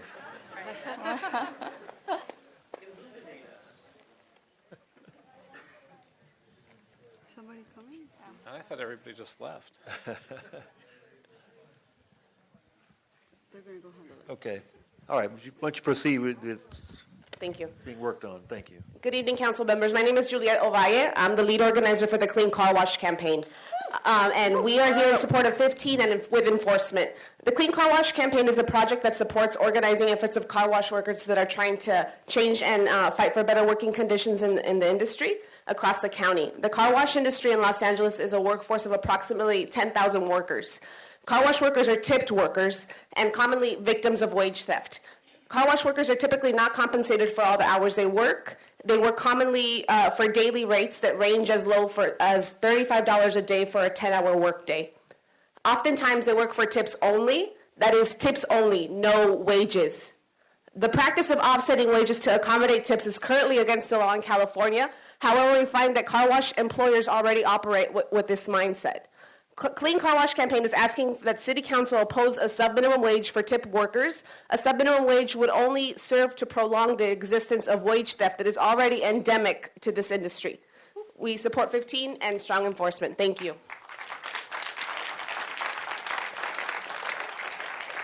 Hi, my name is Ada Kim, and I support a $15 minimum wage with enforcement for all workers. I was a server in the restaurant industry for several years, and I worked at a restaurant where there was wage theft. The owner made us work for 2 weeks without pay as a training period, which is illegal. And he didn't allow for breaks, he didn't pay overtime, and he also stole our tips. I went through the wage theft claim process with 3 other coworkers, and this started at the end of 2011. It was a long, confusing, and hard process. I had to take time off of work to meet with lawyers, to go to hearings, and do all sorts of things. And I didn't even end up claiming for things like stolen tips because the lawyers said it was too hard to prove. And so I finally got paid at the end of 2014. And it took about 3-4 years to get to that point, and 2 of my other coworkers have not been paid. And I only got my money because he appealed. So because he appealed, he had to put his money on a bond, and he lost. And so I got that money, and other people still haven't received their money after 4 or 5 years. Right now, owners face very little consequences for wage theft. My owner opened up another restaurant while he said he couldn't pay us. A tip sub-minimum wage will create a double standard when it's hard enough as it is to enforce. Thank you. Thank you very much.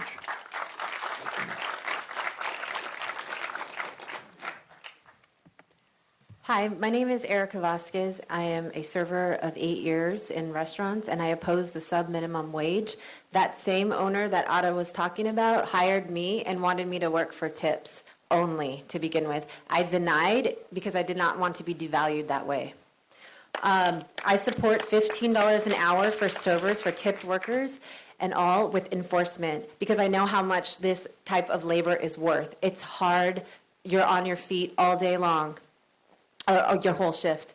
Please keep in mind that we as servers have to tip out 4 to 5 people before we leave. Bussers, expediters, bartenders, and hosts. Then we have to report 100% of our tips. Our managers are pushing us to report those. And so that comes out of our paycheck. And wage theft in restaurants is a pervasive issue. Restaurants commit wage theft all the time. So This is a huge issue in the industry because restaurant owners know that they can get away with it. There is little consequences for that. I see some of my old employers here, some of them who started me off at 2012 at $9.50 an hour, and by 2013 took everyone down to $8 an hour. Thank you. Thank you for your comments.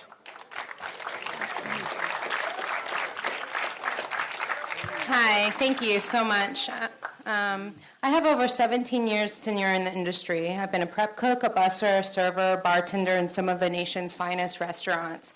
Maybe I've served one of you. I support a $15 minimum for everyone, so workers are guaranteed a base livelihood at the least. I have a firm grasp on the national landscape and have worked in sub-minimum wage states specifically. And the fact is, owning one restaurant equitably is better than starting 6 and not paying your workers a living wage. I can say firsthand this isn't a sustainable solution to problems that small business owners face. If a table doesn't tip, you've worked that table all night, you're just out of money. We don't all bartend in Silver Lake, okay? So tips aren't guaranteed. All restaurants aren't in trendy neighborhoods. If you have a family at home, it can be unbearable on bills. Most people I've seen climbing up the mate tips ladder are white or male. Okay, so that's the opposite of job security. It's actually job loss. I ate free bread in kitchens a lot while making sub-minimum wage, and sometimes couldn't even afford rent. Thank you. Thank you.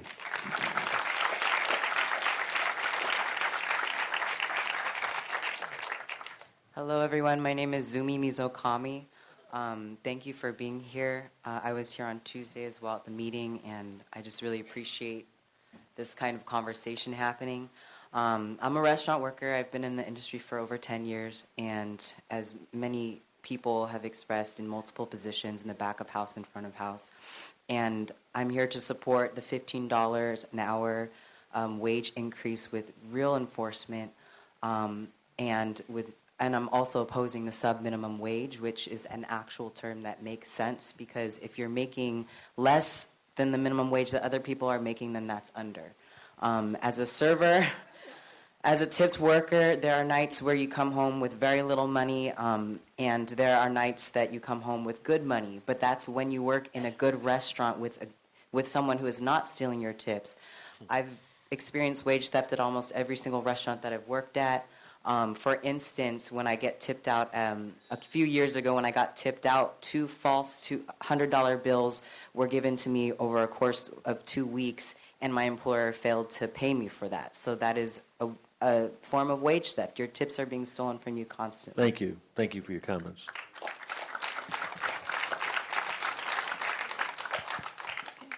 Hello, my name is Tina Tran. I'm here today to support the $15 minimum wage with enforcement. I've worked in the service industry for about 7 years now, and currently I actually carry 2 jobs, one as a server and one as a bookkeeper for a small business. I heard a lot of interesting arguments, or not arguments, a lot of interesting points made tonight, and I think what is the biggest issue is that a lot of people fail to remember that tips is not just only for the restaurant industry, but also applies to a lot of other industries. Just in general service. As someone who's worked as a bookkeeper in a small business, I can understand the struggle, but also as someone who's worked as a server, I also survive off of my tips, and this is why I have 2 jobs. Some days I will have really good tips, and some days I won't. And I just feel like it wouldn't be fair to not have the $15 minimum wage as everyone else would be getting. Thank you. Thank you. Hello, my name is Heather Taylor, and I've lived in LA my entire life. I'm a consumer, and I don't think that my tips should be the difference if a server has enough to eat or not. I support the $15 with everyone should get everyone deserves the right to be able to feed their family, have a healthy lifestyle, and not have their wages stolen. Thank you.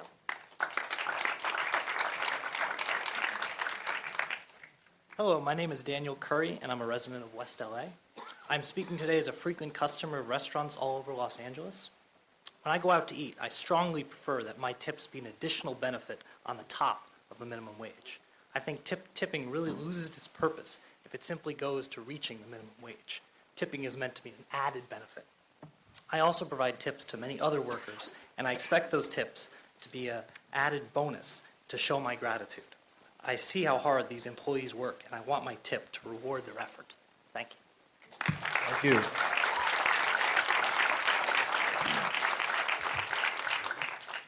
Okay, next we have Roger Tornington, Alan Shulman, Donato Poto, Catherine Coker, Colby Goff, and David Rosloff.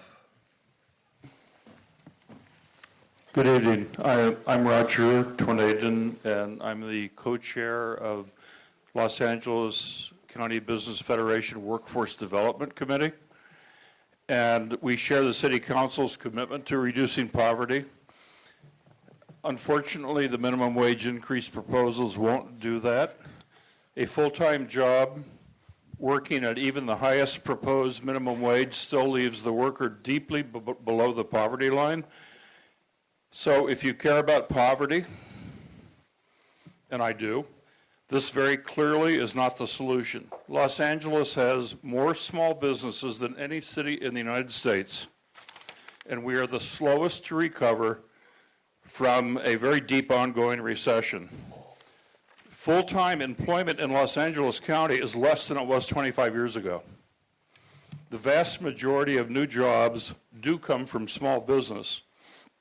A better solution would be for the City Council to focus on creating the conditions that promote good-paying middle-class jobs that can actually lift individuals and families out of poverty. This includes not only encouraging small business organizations, but improvements in our education. Thank you. Thank you. Good evening. My name is Alan Shulman. I own a restaurant in Culver City. I employ 65 wonderful people that all earn well above the minimum wage. As a restaurant owner, I'm very sensitive to my employees earning a fair living. In fact, I pay most of them, I pay all of them actually above the minimum wage level. The rampantness of this wage theft really concerns me because it seems to be resonating in a lot of different places. It's going to take a very concerned effort to really review and evaluate what's going on. Tips are something that let me explain something. I was randomly audited by the IRS with regards to tips. There's rules that they go by. They take your credit card sales, which are recorded as far as what the tips are, and then they apply that tip, that percentage, to your cash sales. If the reported tips don't match up to the calculations, if they're off by 10%, the restaurant owner is subject to make up the deficiency. Thank you. Thank you for your comment.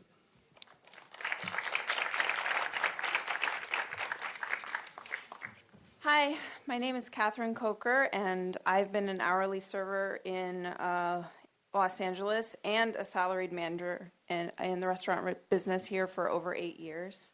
As a server, I make between $40 and $50 an hour, including tips, and that's in a pooled house with other employees in the chain of service. And I've also been a salaried manager where I have the visibility into the labor costs of restaurants and the thin, sometimes negative profit margins.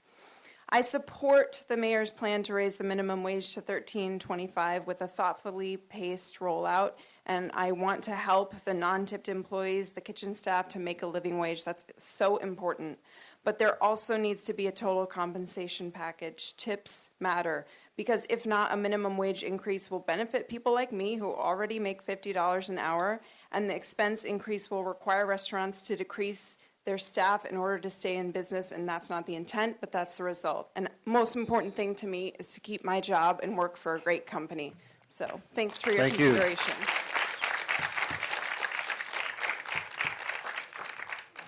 Hi, my name's Colby Goff. I'm one of the principals of the Rustic Canyon Restaurant Group. Along with my business partners Josh Loeb and Zoe Nathan, we operate 4 restaurants today and employ north of 250 people. We're scheduled to open 2 additional restaurants later this year and hope to employ close to 400 people. I want to reinforce 2 points that have already been made, but just to reiterate, we are big supporters of the mayor's plan to raise the minimum wage to $13.25. A living wage is really important to us. Our team is like our family, and I think it's long overdue. Second, and just as importantly, there needs to be policy around a total compensation package. Simply, if our servers, as you just heard a server before me speak, some of them make between $40 and $50 an hour, and in that instance, you're benefiting those folks when you employ such a blunt object, such as raising the minimum wage overall. It needs to be taken into account. Please speak with the city attorney and really think that through. We're really sensitive to how difficult this issue is to think through, and we appreciate your thoughtfulness as you navigate forward. Thank you so much. Good evening. Thanks for gathering us all together again. My name is David Rossoff. I was born and raised in Los Angeles. I've managed restaurants in Los Angeles for over 20 years. I wanted to take this opportunity to substantiate the comments made over the last few hearings by some of my colleagues here in regards to the economic realities of the restaurant industry. We don't want anyone to think that these are just the hysterical comments of greedy restaurant owners or a nefarious effort to create a so-called sub-minimum wage, so I ran some numbers. What I've done is to create a mock profit and loss statement for a mid-sized table service restaurant. Under the current minimum wage, this fictitious restaurant is doing quite well, showing an 11.3% profit, which is a big number in our industry. When I adjusted the minimum wage to $13.25 with no commensurate raises across the board, that same restaurant shows a 2.2% net profit. At $15.25, it shows a 5% net loss. This is our reality. These are real numbers, and I would like to be very happy to show them and share them with you. We urge the council to work with the state and our city attorney towards a total compensation solution so we can keep cooking and providing good jobs in Los Angeles. Thank you very much.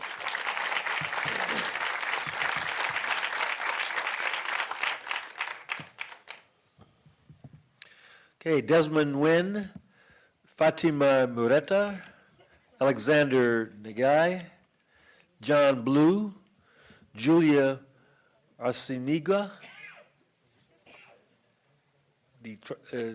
Ditravia, and Rachel Torres, and Carla Tapia.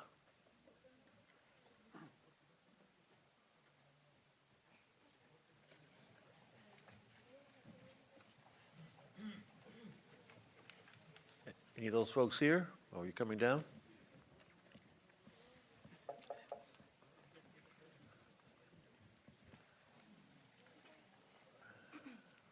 Good evening. My name is Rachel Torres. I'm a senior research analyst with Unite Here Local 11.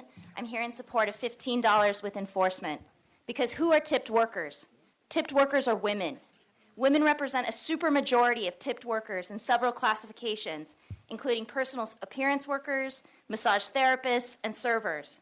Recent research has shown that women who rely on tips for their incomes are at an increased risk of sexual harassment, particularly when those women work in the food service industry. An analysis of the EEOC claims that 60% of female restaurant workers have experienced sexual harassment, and more than half of these workers have reported sexual harassment occurring on a weekly basis. This harassment included unwelcome sexual advances, requests for sexual favors, and verbal or physical conduct of a sexual nature. The more a worker must rely on tips, the higher chance for sexual harassment. We can do better than that. We're a city that supports women and women's rights. We need $15 in enforcement. Thank you.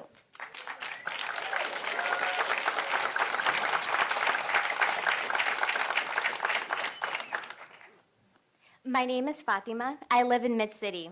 I'm a first-generation college graduate and now a young professional.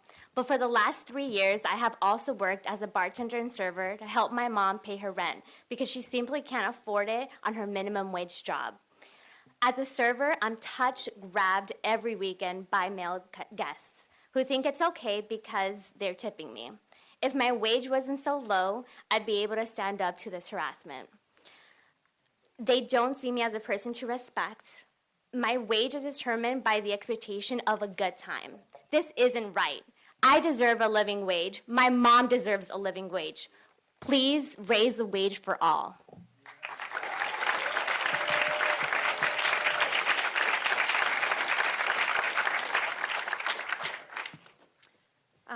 name is Des, and I've worked in the food and beverage industry since I was 13 years old. I'm now 55. I've done just about everything. I started out making onion rings in Las Vegas, Nevada, where I'm from. My whole family works in the service industry. I have done off-site catering, bartending. I currently work at a hotel and banquets. Our tips are contractual, which the company can steal them by law. They can take them. Our union contract kind of makes a buffer there. So if you guys do decide to include the wage, then you're going to have to work something out maybe with that. Maybe there can be a contractual thing where tips are included in table service where they currently aren't, and in part or something. Maybe you can find a way to bridge a gap. And the other thing that I kind of feel sorry for them and for us workers, because I feel like since in LA the real estate is 20% overvalued, why are these the only business owners in the room? Thank you. Real estate owners are business owners too. It should be both. Thank you very much for your comment. Hello, my name is Carla Tapia, and I'm a Highland Park resident and a server. I work with many international customers, and for some of my guests, it is not customary to tip. There are nights when I walk away with very little. I also want to add that when my ability to pay rent depends on tips, I am forced to tolerate behavior that I would otherwise not tolerate. Just last month, I was asked by a male guest. I asked him what he would like to drink. In response, he asked me if I was on the menu. Comments like this, for women like me, are too typical. It is unacceptable, degrading, and it makes me very angry. Please consider this before lowering the standards for tipped workers like me. Thank you. Thank you.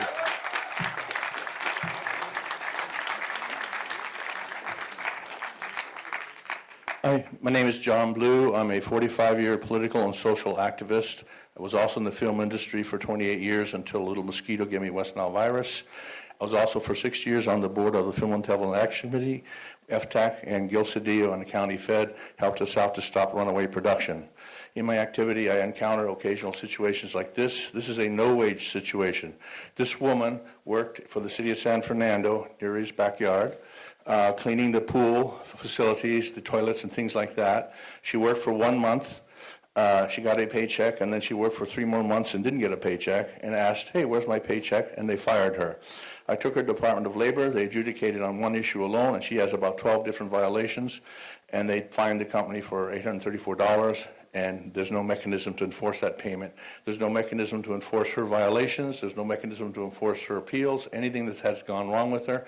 I urge the city to create some kind of situation, a judicial process, or a commission to follow through. As all these people have their own complaints, they have been adjudicated in certain ways, but there's nothing to enforce the mechanism to make these large corporations pay. This corporation took benefit of her for almost 4 months and took that money and didn't pay her. She's going to speak for herself now.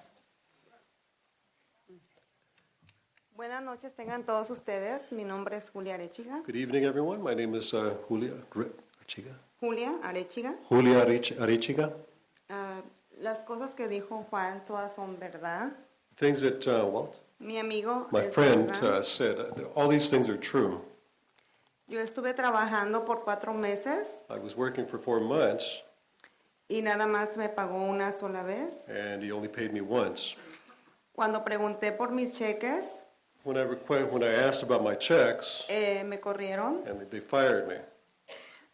Después yo les dije que iba a agarrar a alguien que me ayudara I then told him that I was going to get somebody to help me, y después se me pagó nada más cierta cantidad, no el total. and then they only paid a certain amount of money, not the total amount. Y quiero que sea justicia, que lo que me pasó a mí no le pase a otras personas. And I want there to be justice for that what happened to me won't happen to anybody else. Or her daughter 20 years from now. Thank you. Thank you. Thank you both.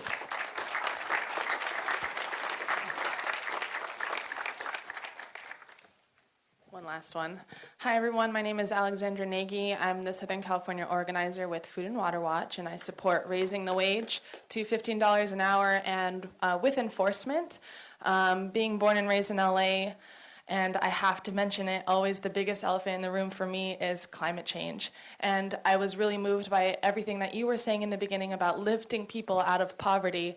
But I think on top of that, how do we build resilient economies in the face of climate change? And who is the labor force that's going to build our water infrastructure, build our energy infrastructure, build the public transportation that we need, build public housing that we need in the face of rising sea levels, drought continuing the way that it is in California, and just mentioning the drought, food prices and water prices are going to go up. And so we really need to start with raising the minimum wage to $15 an hour. And from there, how can we talk about transitioning to this new world order that we're about to face? Thank you very much. Thank you. Okay, Madeline Alfano, Eric Alfrin, Alexia Cano, Julie Espinosa, Brett L., and Genevieve Morrell.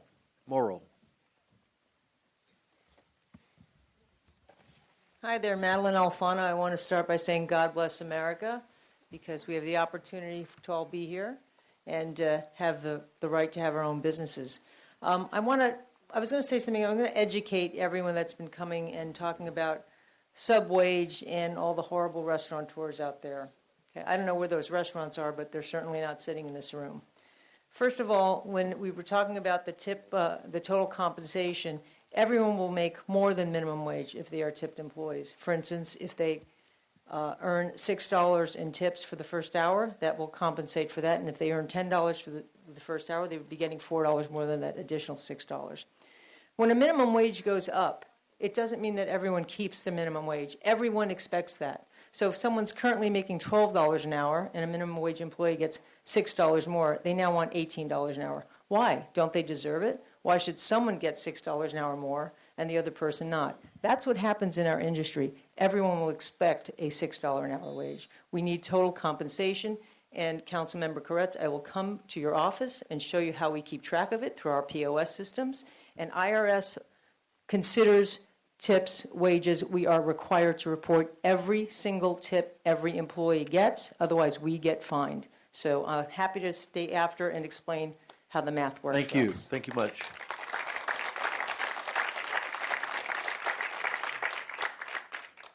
Good evening, council members, and to all my peers tonight. My name is Eric Alprin, and I speak here tonight as the co-owner of an honestly run restaurant and bar in downtown Los Angeles. We happily employ 50 people. I've grown up in the service industry for 20 years, and for 14 years of that time, I worked for tips. At my establishment, the financial welfare of my tipped employees is always of concern to me. They're my family. I support wage increase for back-of-house employees, and at my establishment, we already pay above the minimum wage, $16. But a concession and carefully crafted consideration must be made for tipped employees. During service at a restaurant or bar, I love watching the dance that tipped employees perform. It's poetry in motion and one of my favorite parts of the hospitality experience, and I safely say for most all of you. If a set wage increase is made to tipped employees, owners and managers will have no choice but to cut back on labor just to meet their margins to stay open. Otherwise, they risk having to close. I urge you to consider the negative ramifications this can have to the hospitality service experience. Please don't strip the soul of our guest nights out by making a business's work environment fiscally unmanageable. Thank you. Thank you.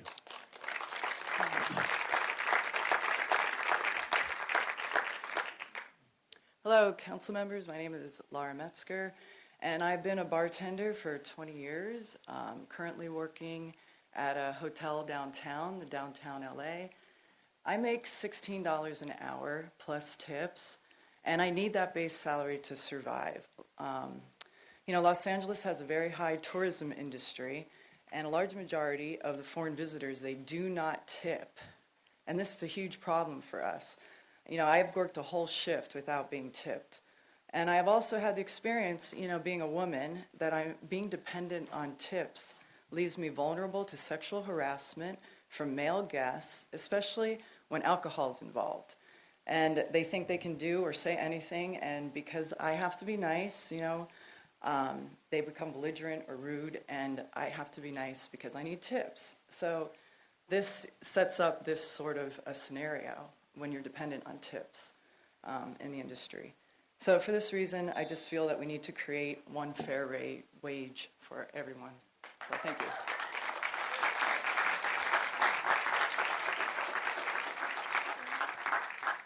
Good evening. My name is Isabel Valencia.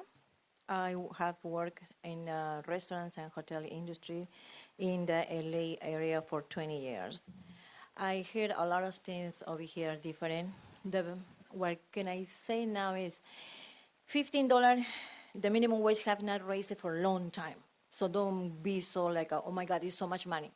Number two, you open a business, restaurant, you think you want to make money. Yeah, you can make some profit, some money, but not become rich from the day to the night.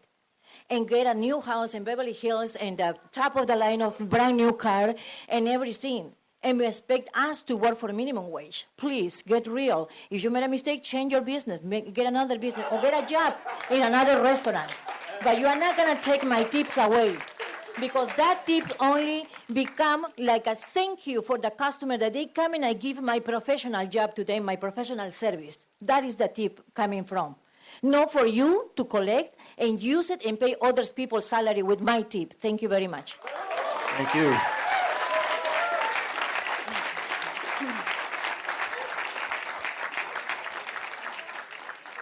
My name's Julie Graham Espinoza, and I'm general manager of AOC Restaurant in Los Angeles. But more importantly, I've been a server for 20 years, and newly a manager in the last 2 years.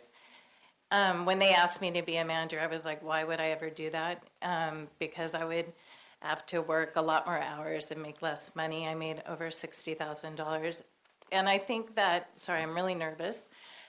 Councilman Koretz, I really appreciate what you said. I think we are talking about two separate issues, and I've been lucky enough to be at a good restaurant. When I hear about the abuses and about harassment, I'm a manager who will go up and kick someone out if they act like that. So that really bothers me. We're good businesses. We want to stay in business.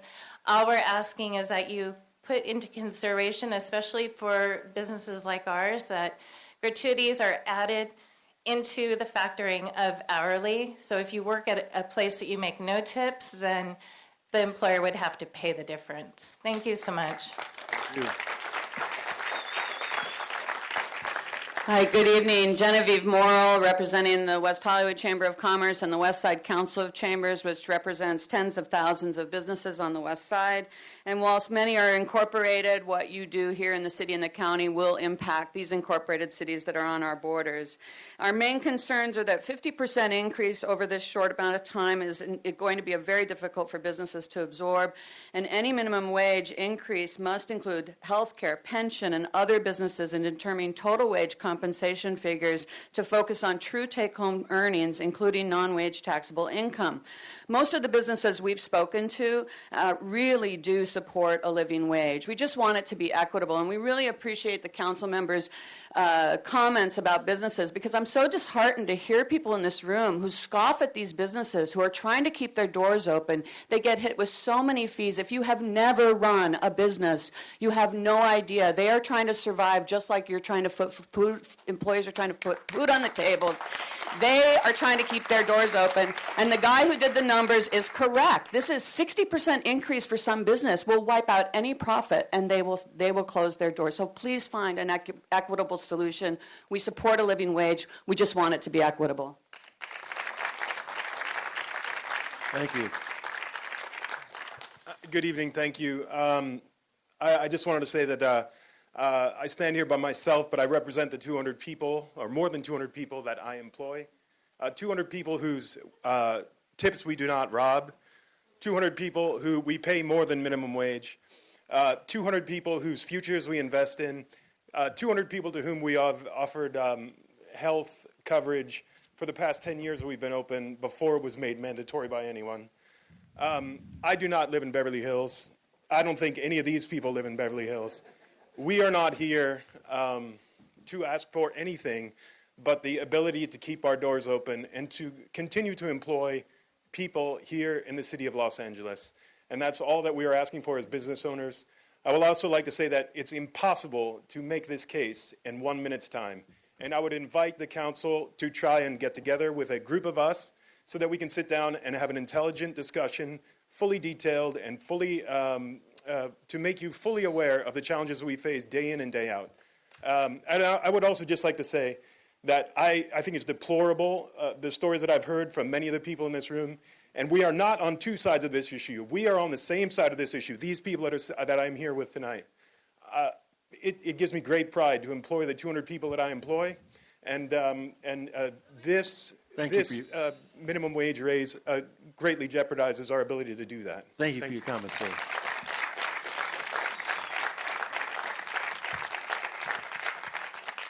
Hi, specifically Ms. Martinez. I'm a business owner. I've researched expanding into District 6, but with this issue pending, I am afraid to take that step, resulting in a loss to specifically your district of about 15 to 25 jobs. Assumptions are being made here that all business owners are wealthy. I have a dumb phone. I drive an old car. I have no cable. I rarely go to Starbucks. I want to open a second location that maybe it would be a better situation where I would have a larger profit so I could pay more. We must distinguish between transitional and a living wage. Does it include Starbucks and an iPhone for everyone? 100% of my employees live at home with their parents. This is the first-time job for 65% of them. They are not raising families or paying rent. I teach them not only the job, but the work ethic to actually have a job. They all go to Starbucks. The assumption being made here is that business owners are not working as hard as the workers, and that's just simply not true, at least not in my case and many of the others I hear here. The increase will be placed squarely on the backs of business owners, the people who have risked their houses, taken out loans, and provided the jobs being discussed here. Please consider developing programs that teach people how to manage their money. Children are taught one class for one semester in high school of economics about money management. Also consider creating a plan to create jobs to transition to. Where are all these minimum wage people going to? They need somewhere to go to, and there's no jobs like that in the city. Thank you for your comment.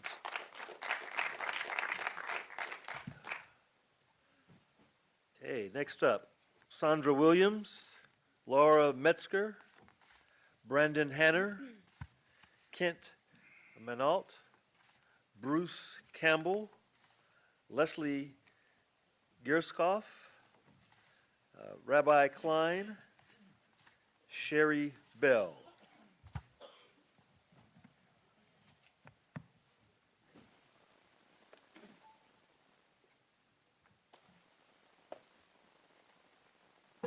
People are being nice and letting me go first. Rabbi Jonathan Klein from CLU, Clergy and Laity United for Economic Justice. I want to say that it's sad that we're doing this tonight when this community right here is a largely Jewish Orthodox community, and none of them are here because they're all busy preparing for Passover, which is what I had hoped to be doing, and I hope that this would really be a community voice thing, and it isn't, and that's unfortunate.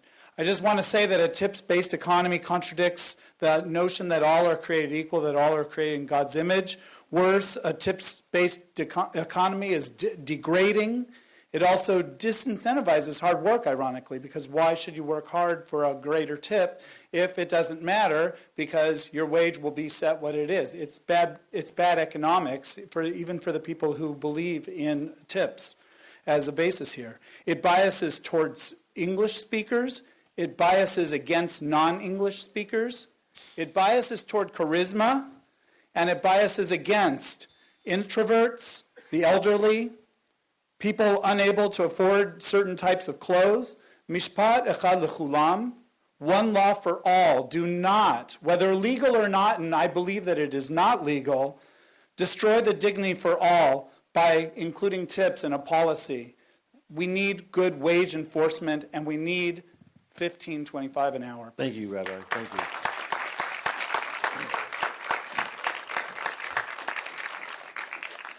Hi, council members. I'm Kent Manault. I'm a volunteer coordinator with the Sierra Club and the Beyond Coal campaign, and I urge the council to adopt a $15 minimum wage with wage theft protections.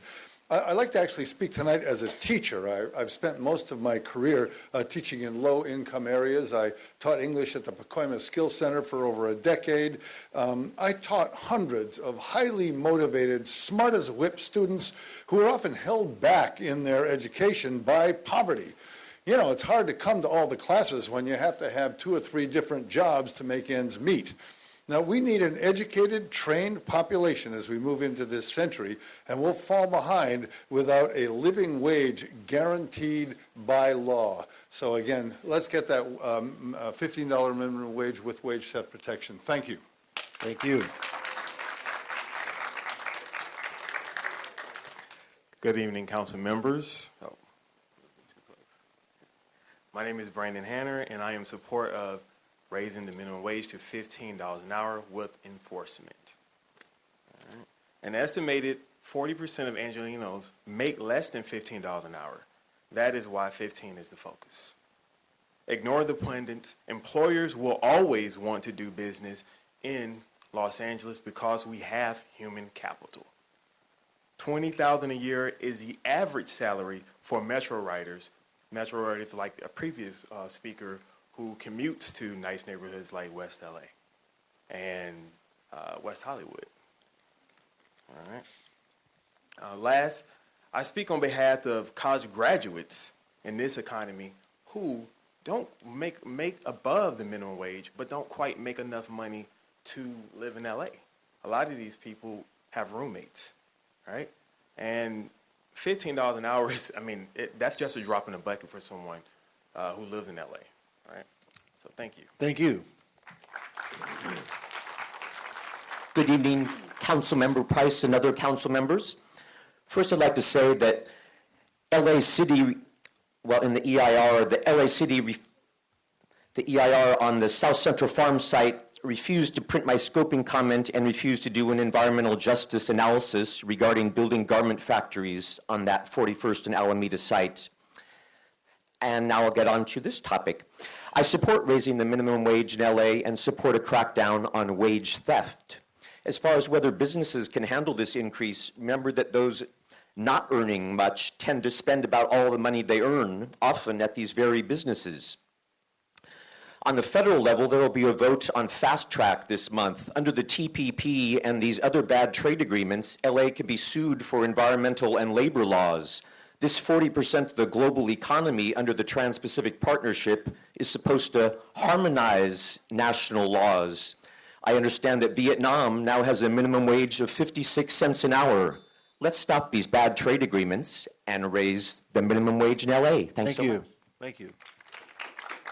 Good evening. My name is Leslie Gersakov, and I'm the Executive Director of the Jewish Labor Committee Western Region, and I'm here standing with CLU in support of the one fair wage.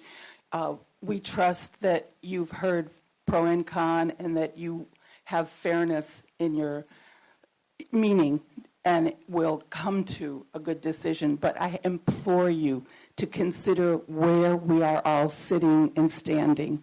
This entire structure is dedicated to the memory of millions of individuals who were forced first into poverty. They were denied an ability to make a decent living and to participate in society. And if we cannot take this lesson forward and tonight make a decision that we do have the ability to address poverty and to dispel poverty for everybody in Los Angeles, then I think we are in a very sad state. Thank you. Thank you. Hi, council members. My name is Sandra Williams. I'm from the California National Organization for Women. And California now is for 15 with enforcement and no exceptions. I'd like to point out that a lot of women who work in the restaurant industry face systemic discrimination, poverty wages, a lack of sick days, and 5 times more harassment than the general female workforce. One major cause of poverty for these working women is that restaurant lobbyists have succeeded in carving out exceptions in order to create a tiered wage system, essentially creating a legalized form of gender discrimination. The latest exception being AB 669 in Sacramento, which seeks to freeze the minimum wage at $9 per hour for tip workers, and if enacted, AB 669 will supersede local minimum wage laws like the one being discussed this evening. The total compensation scheme is a sexist evaluation of women's work, so raise the wage. Thank you.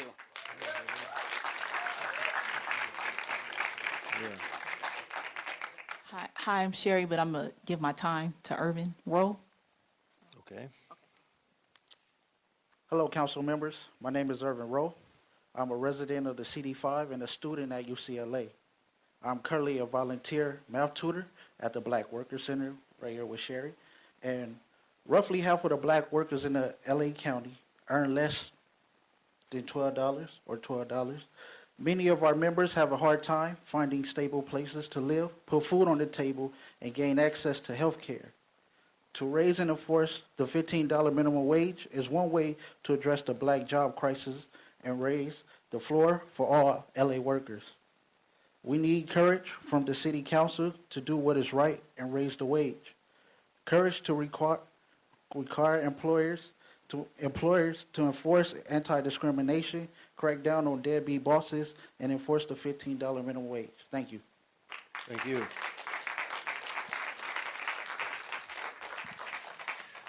Lindsay Kennedy, Charlie Conrad, Matt Dunn, Aiden Vargas, Nick Gerbler, Isabel Valencia, and Derek Smith, please. Good evening. My name is Charlie Conrad, and I'm part owner of two small businesses here in LA. I'm here in support of the mayor's plan for $13.25 minimum wage. The quick math here for us, we have two restaurants employing 92 people. Of the 92 people, 57 of them are on minimum wage. Of the 57 on minimum wage, 3 of those are non-tipped employees. 2 of those 3 have been with us for 6 months. 1 has been with us for 1 week.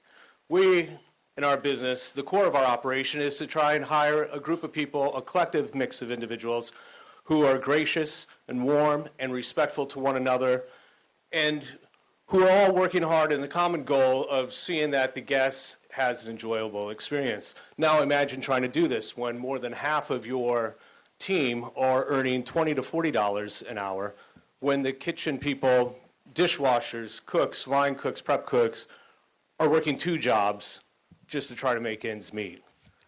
I'm here to ask you to please consider the total compensation package. Thank you. Thank you, sir. Thank you.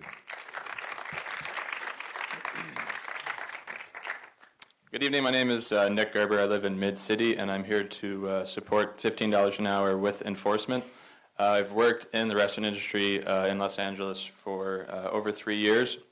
My first job was as a host, where I made $9 an hour and was lucky to get even 25 hours a week of work, because I was often sent home after working less than 4 hours on the job. I was told this was a tip position, but never in fact made any tips, despite often working multiple jobs, seating the guests, bussing the tables, and taking orders because we were so understaffed. I got another part-time job, minimum wage job, to try to make ends meet, like many of my coworkers, but could rarely even get shifts there because my restaurant job, my days off and my start times varied so often week to week. I had no reliability to be able to work anywhere else. So I believe a sub-minimum wage unjustly leaves thousands of workers behind, and I urge you to support one wage for all. Thanks. Thank you.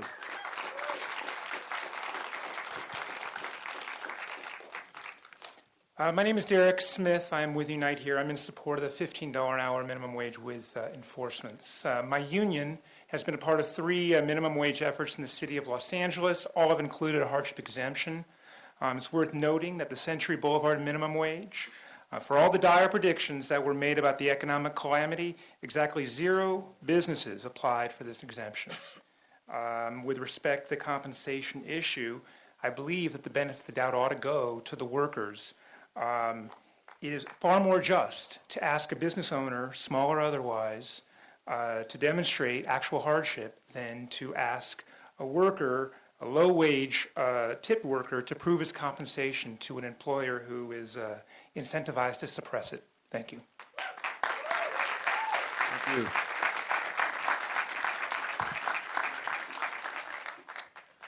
Melody Lutheran, Danielle Larson, Lemire Lamprey, Ken Weiss, Diane Laux, and Laura Metzger.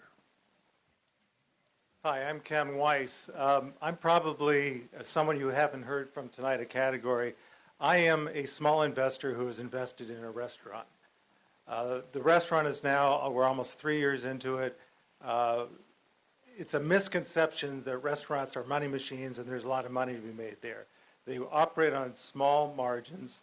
I think any change or not allowing for some part of a tip compensation to be put into the package is a mistake. You will see investors like myself walking away because there is no return to be given. And with all of the compilation of the restaurant owners you've heard tonight, the 100 here, the 200 here, the 40 employees here, you're going to see those all at risk right now. And I really firmly believe that one size doesn't fit all, and that I know Councilman Koretz was concerned about the difficulty of putting this into effect, but with the intellectual horsepower on the council, I think there should be some way to take this into account. Thank you.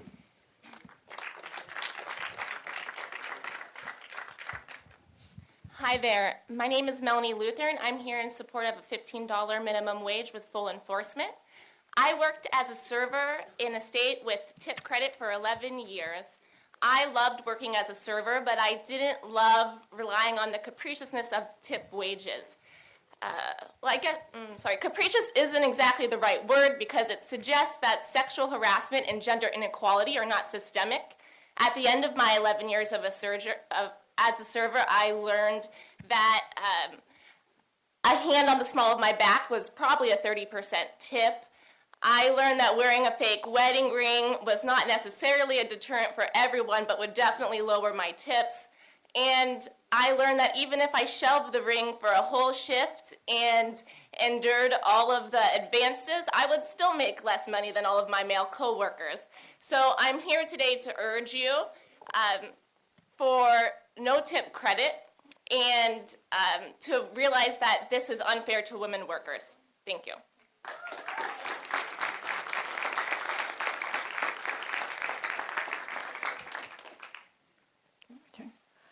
My name is Diane Laux, and there definitely is a need for workers to receive more, but those minimum wage laws need to be accompanied by other laws to be in place because, you know, in the past, raising the minimum wage has not done a lot to help low-income workers. So I have brought with me a list of some suggestions for other laws to make the minimum wage more effective.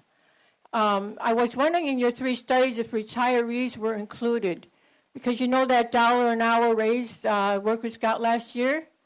That came to $240 a month, 12% raise, while those on Social Security, getting an average of $1,000 or less, got only 1.7% raise, which came to about $8 to $16 a month. There's others also, those on disability, SSR, some pensions are low, and they're not going to get that high of a raise on these fixed incomes. So, and I agree with making restaurant workers get the minimum wage and all people getting included in this minimum wage. And I agree with the speakers that said $15 by 2019 is too high, too fast. Thank you very much. Thank you for listening. May I give you this? Yes, you may. Just leave it with the officer, please. Hi, y'all. My name is Lemire Lamprey, and I stand here tonight before you in strong support of raising the wage to $15 an hour with enforcement. As a graduate student at UCLA within the Department of Sociology, I focus on all the reasons and all the conditions that create and sustain poverty in Los Angeles. With a focus on labor, I have come across many ways in which low wages affect families and communities, and especially communities of color, and especially women of color, and especially single women of color. And all that I can say now, after all these readings and after volunteering and interning with the Raise the Wage Coalition, is that I think the only option is to raise this wage. It is the only choice for Americans, for all Angelenos to have decency, and for all workers who work in the forefront of all industries, making this LA model possible and successful. And I think you owe it to them, because everyone deserves a fair wage. Thank you. Thank you.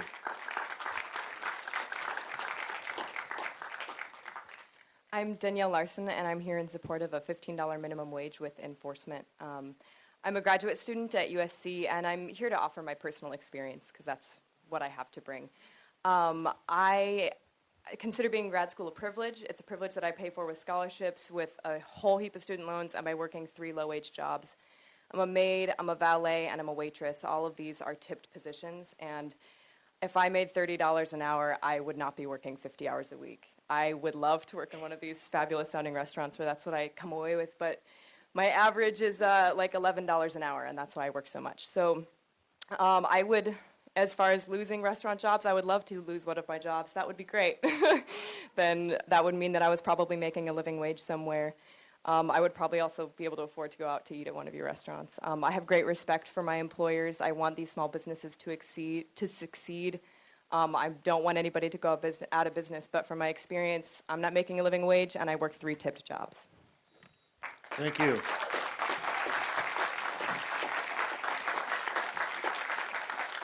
Okay, ladies and gentlemen, we're down to our last 5 speakers for this evening. Walker, hold your applause. Walker Foley, David Ayala, Joné Watts, Daisy Vega, and Ray Straits.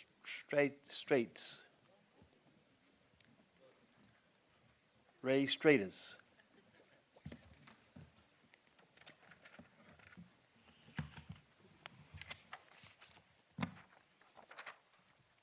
All right. Good evening, council members. My name is Walker Foley with Food and Water Watch, and I'm here in support of 15 with enforcement. Food and Water Watch champions healthy food and clean water for all. We stand up to corporations that put profits before people and advocate for a democracy that improves people's lives and protects the environment. And I stand with LA workers demanding a $15 living wage with wage theft enforcement, because the impacts of environmental injustice, that's refineries, oil wells, freeway expansion, and other health hazardous projects, often accumulate in low-income communities, and especially in communities of color. These projects pop up in neighborhoods where many times the biggest concern is paying the rent and other bills. And as a result, projects like the Exide battery plant run rampant in our urban environment. So I'm here to tell you that economic justice and environmental justice go hand in hand. And it's time for Los Angeles to witness that justice. Once again, I'm urging you all to raise the wage to 15 and put in place strong wage theft enforcement rules. Thank you for your time. Thank you. Good evening. My name is David Ayala, and I work in West Los Angeles.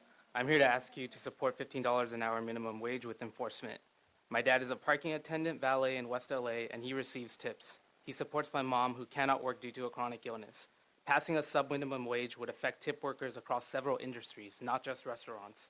Tips are not dependable income, even more so in non-restaurant industries.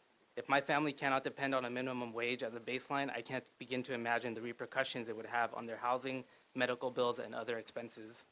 Additionally, I work on Sawtelle, in a popular area for new restaurants that I often eat at.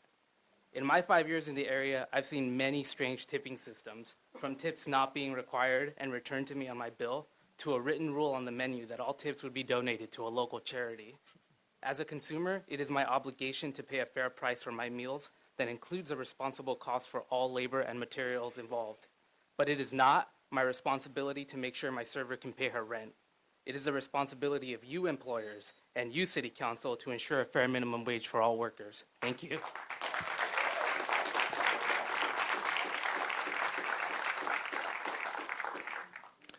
Good evening, Councilman.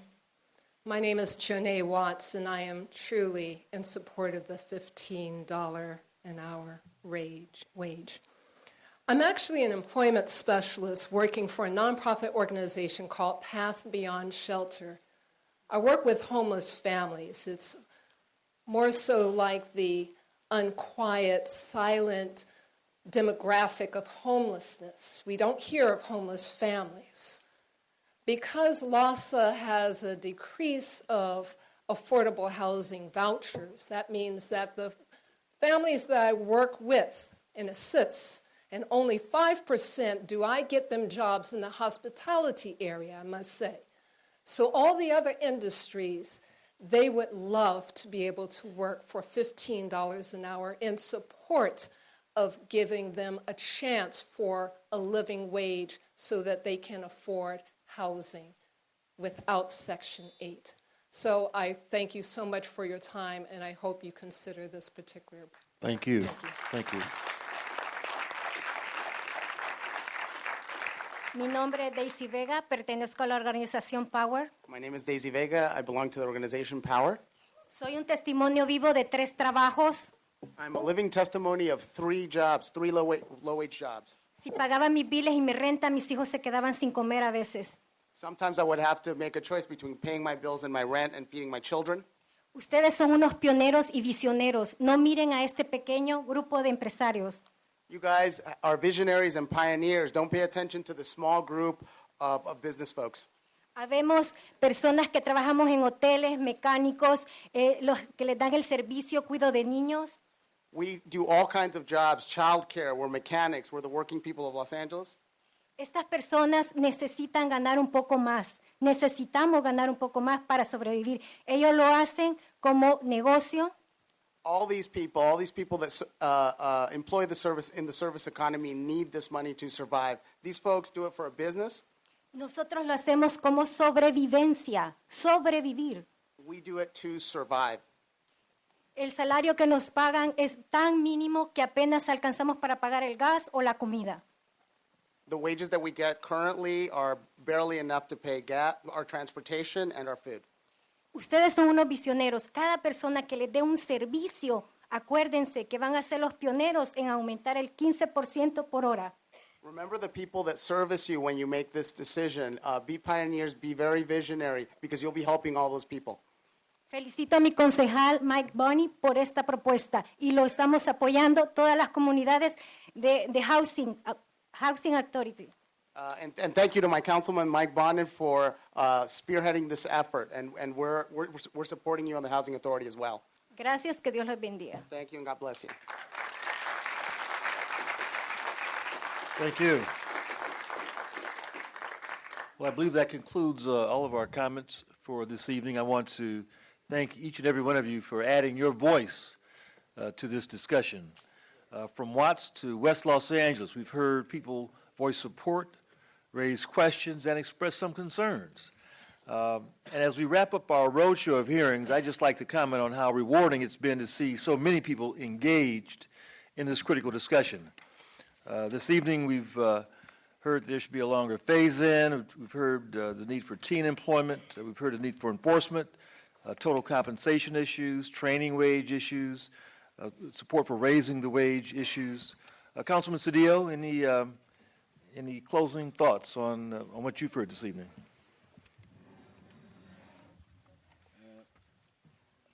Not much different than before, although I did fail to mention, this is a discussion here.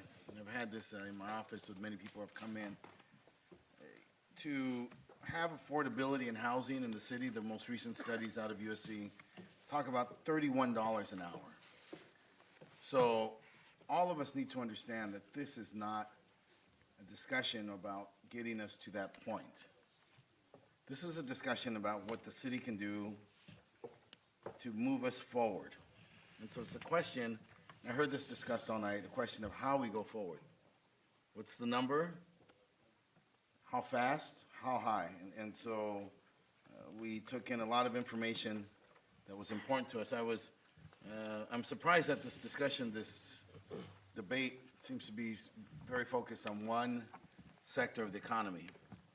And the economy is a lot more complicated than simply the restaurant aspect of the service economy. It's very, very more complicated than that. There's a lot more industries.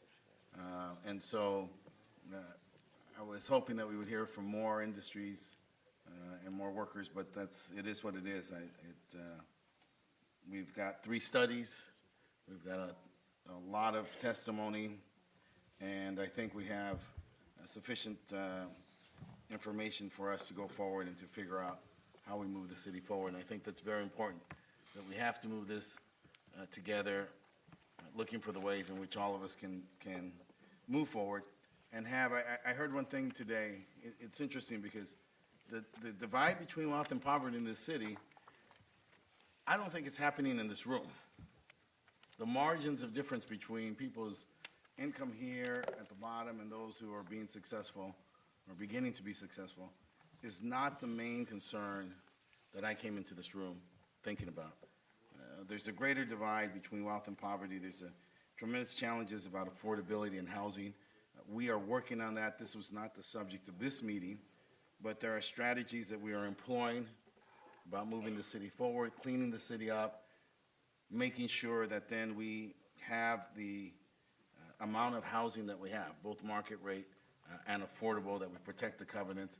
There are strategies that we're developing that play a part in the overall aspect to figure out how we make this great city, and it is a great city with a lot of entrepreneurs and innovators and an extraordinary work ethic that's brought by all the various groups that come throughout the world to live here and realize their hopes and aspirations. But at the end of the day, our challenge is to move the city forward and to move it forward in a way in which all of us are treated.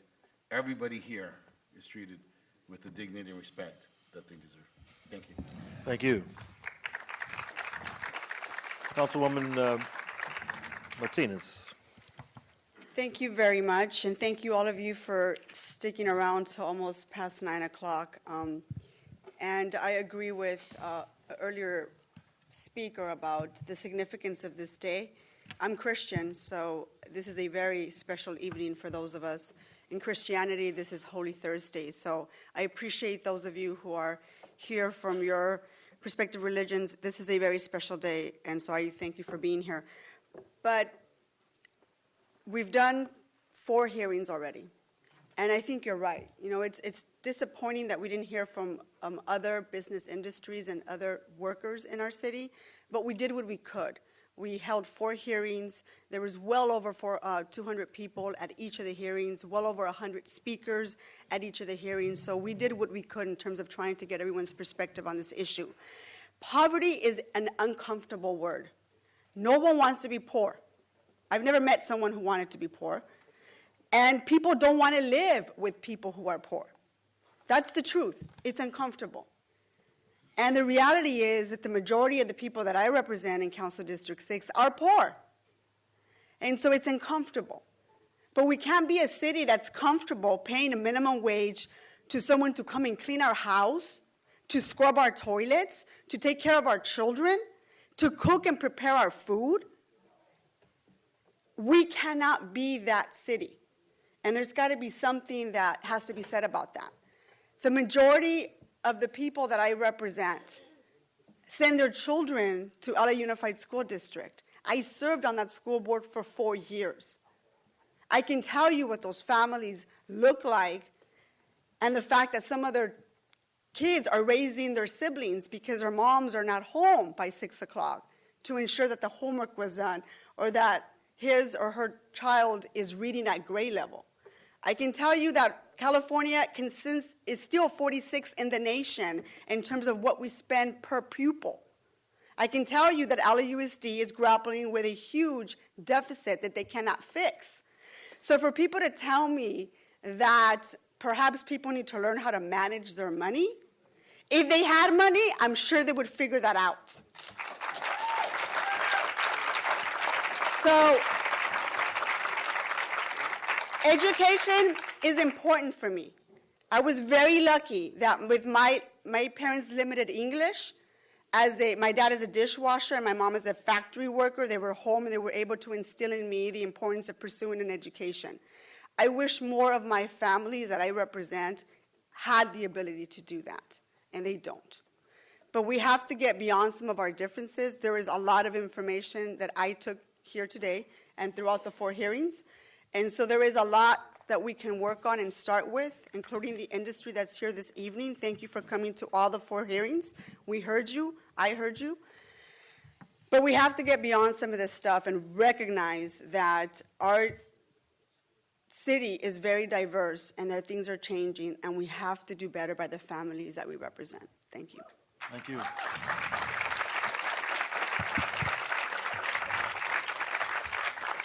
Councilman Koretz. Thank you, Mr. Chair. I want to thank everybody for participating in this process here today and in the other 3 meetings that we had. And I assure you, as I think Mr. Cedillo noted, these aren't the only meetings we have as well. I've probably, had at least 30 meetings on these issues with all kinds of groups of people with different areas of focus, because we really are trying to identify what the key points are and what to fine-tune. I think some of the folks here and at some of the other meetings, I think were surprised not aware of the wage theft problem. And certainly a lot of the folks here that have raised questions are from the restaurant industry.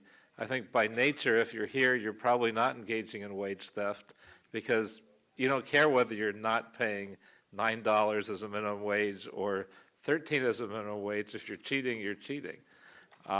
So I don't think we're necessarily speaking to the people in this room, but it is endemic in the city of Los Angeles. And you're probably not aware of it also because it's much worse in certain industries. The car wash industry, there are a lot of folks that don't get paid anything as their minimum wage. They only live on tips, and the tips never meet minimum wage. The janitorial industry, when I was in the state legislature, there were members of the janitorial industry that had their own association, which was essentially the people that followed the law.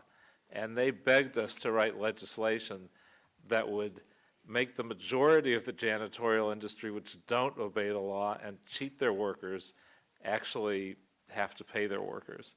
Now, ironically, at the state level, the business organizations came up and were on the side of the cheaters and arguing against enforcement.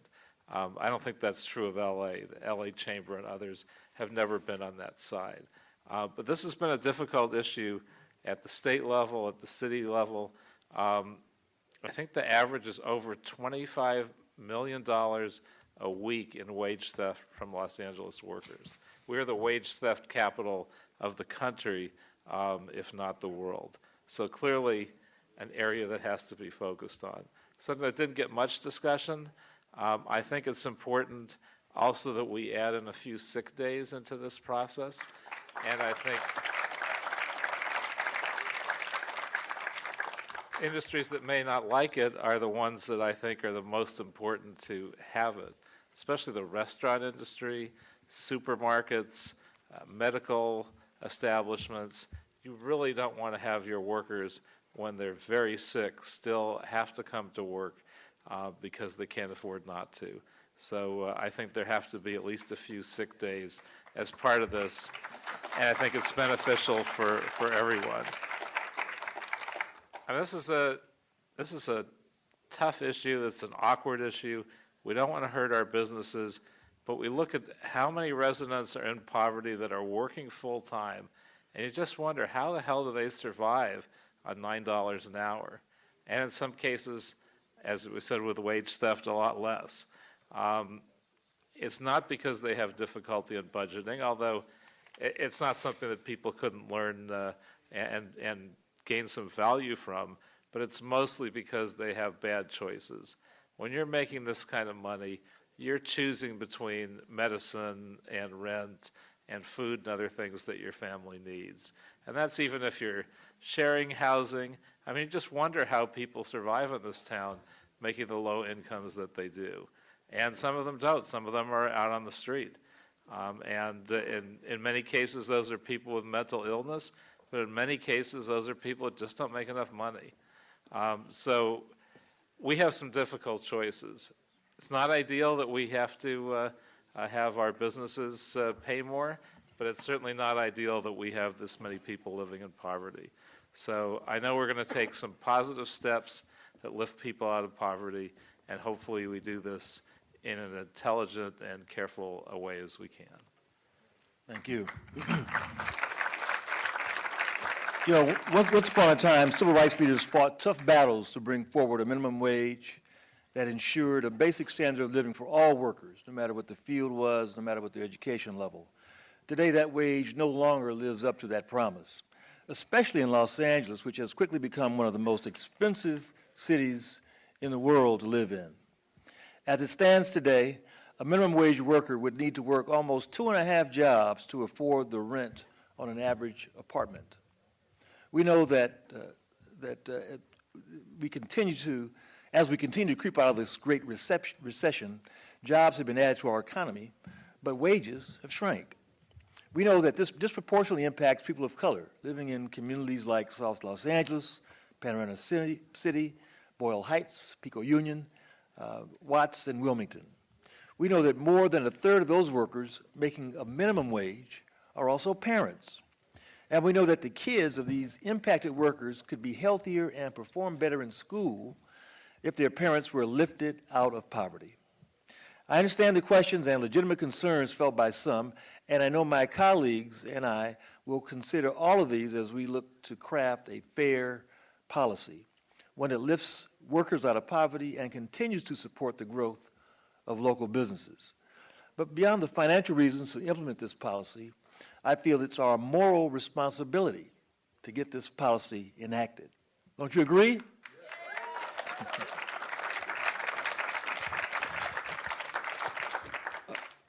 Our next steps are going to be back at City Hall. We're going to be setting a date for the peer review. It will be widely publicized, and we will invite and encourage everyone to come out to take part in that hearing as well. I want to just again thank the Museum of Tolerance for their hospitality this evening and for welcoming us for this important meeting. I want to thank staff for all of its hard work. I want to thank my colleagues on the committee and others who are here participating with us. And most of all, I want to thank you for your attendance, for your patience, for your participation, for your interest, for your willingness to work with us as we strive to create the kind of policy that we can be proud of, that we can be responsible of, and that will benefit the majority of citizens. Mr. Clerk, is there any further business before us? No, sir. That concludes the committee's agenda. That being the case, this meeting is now adjourned.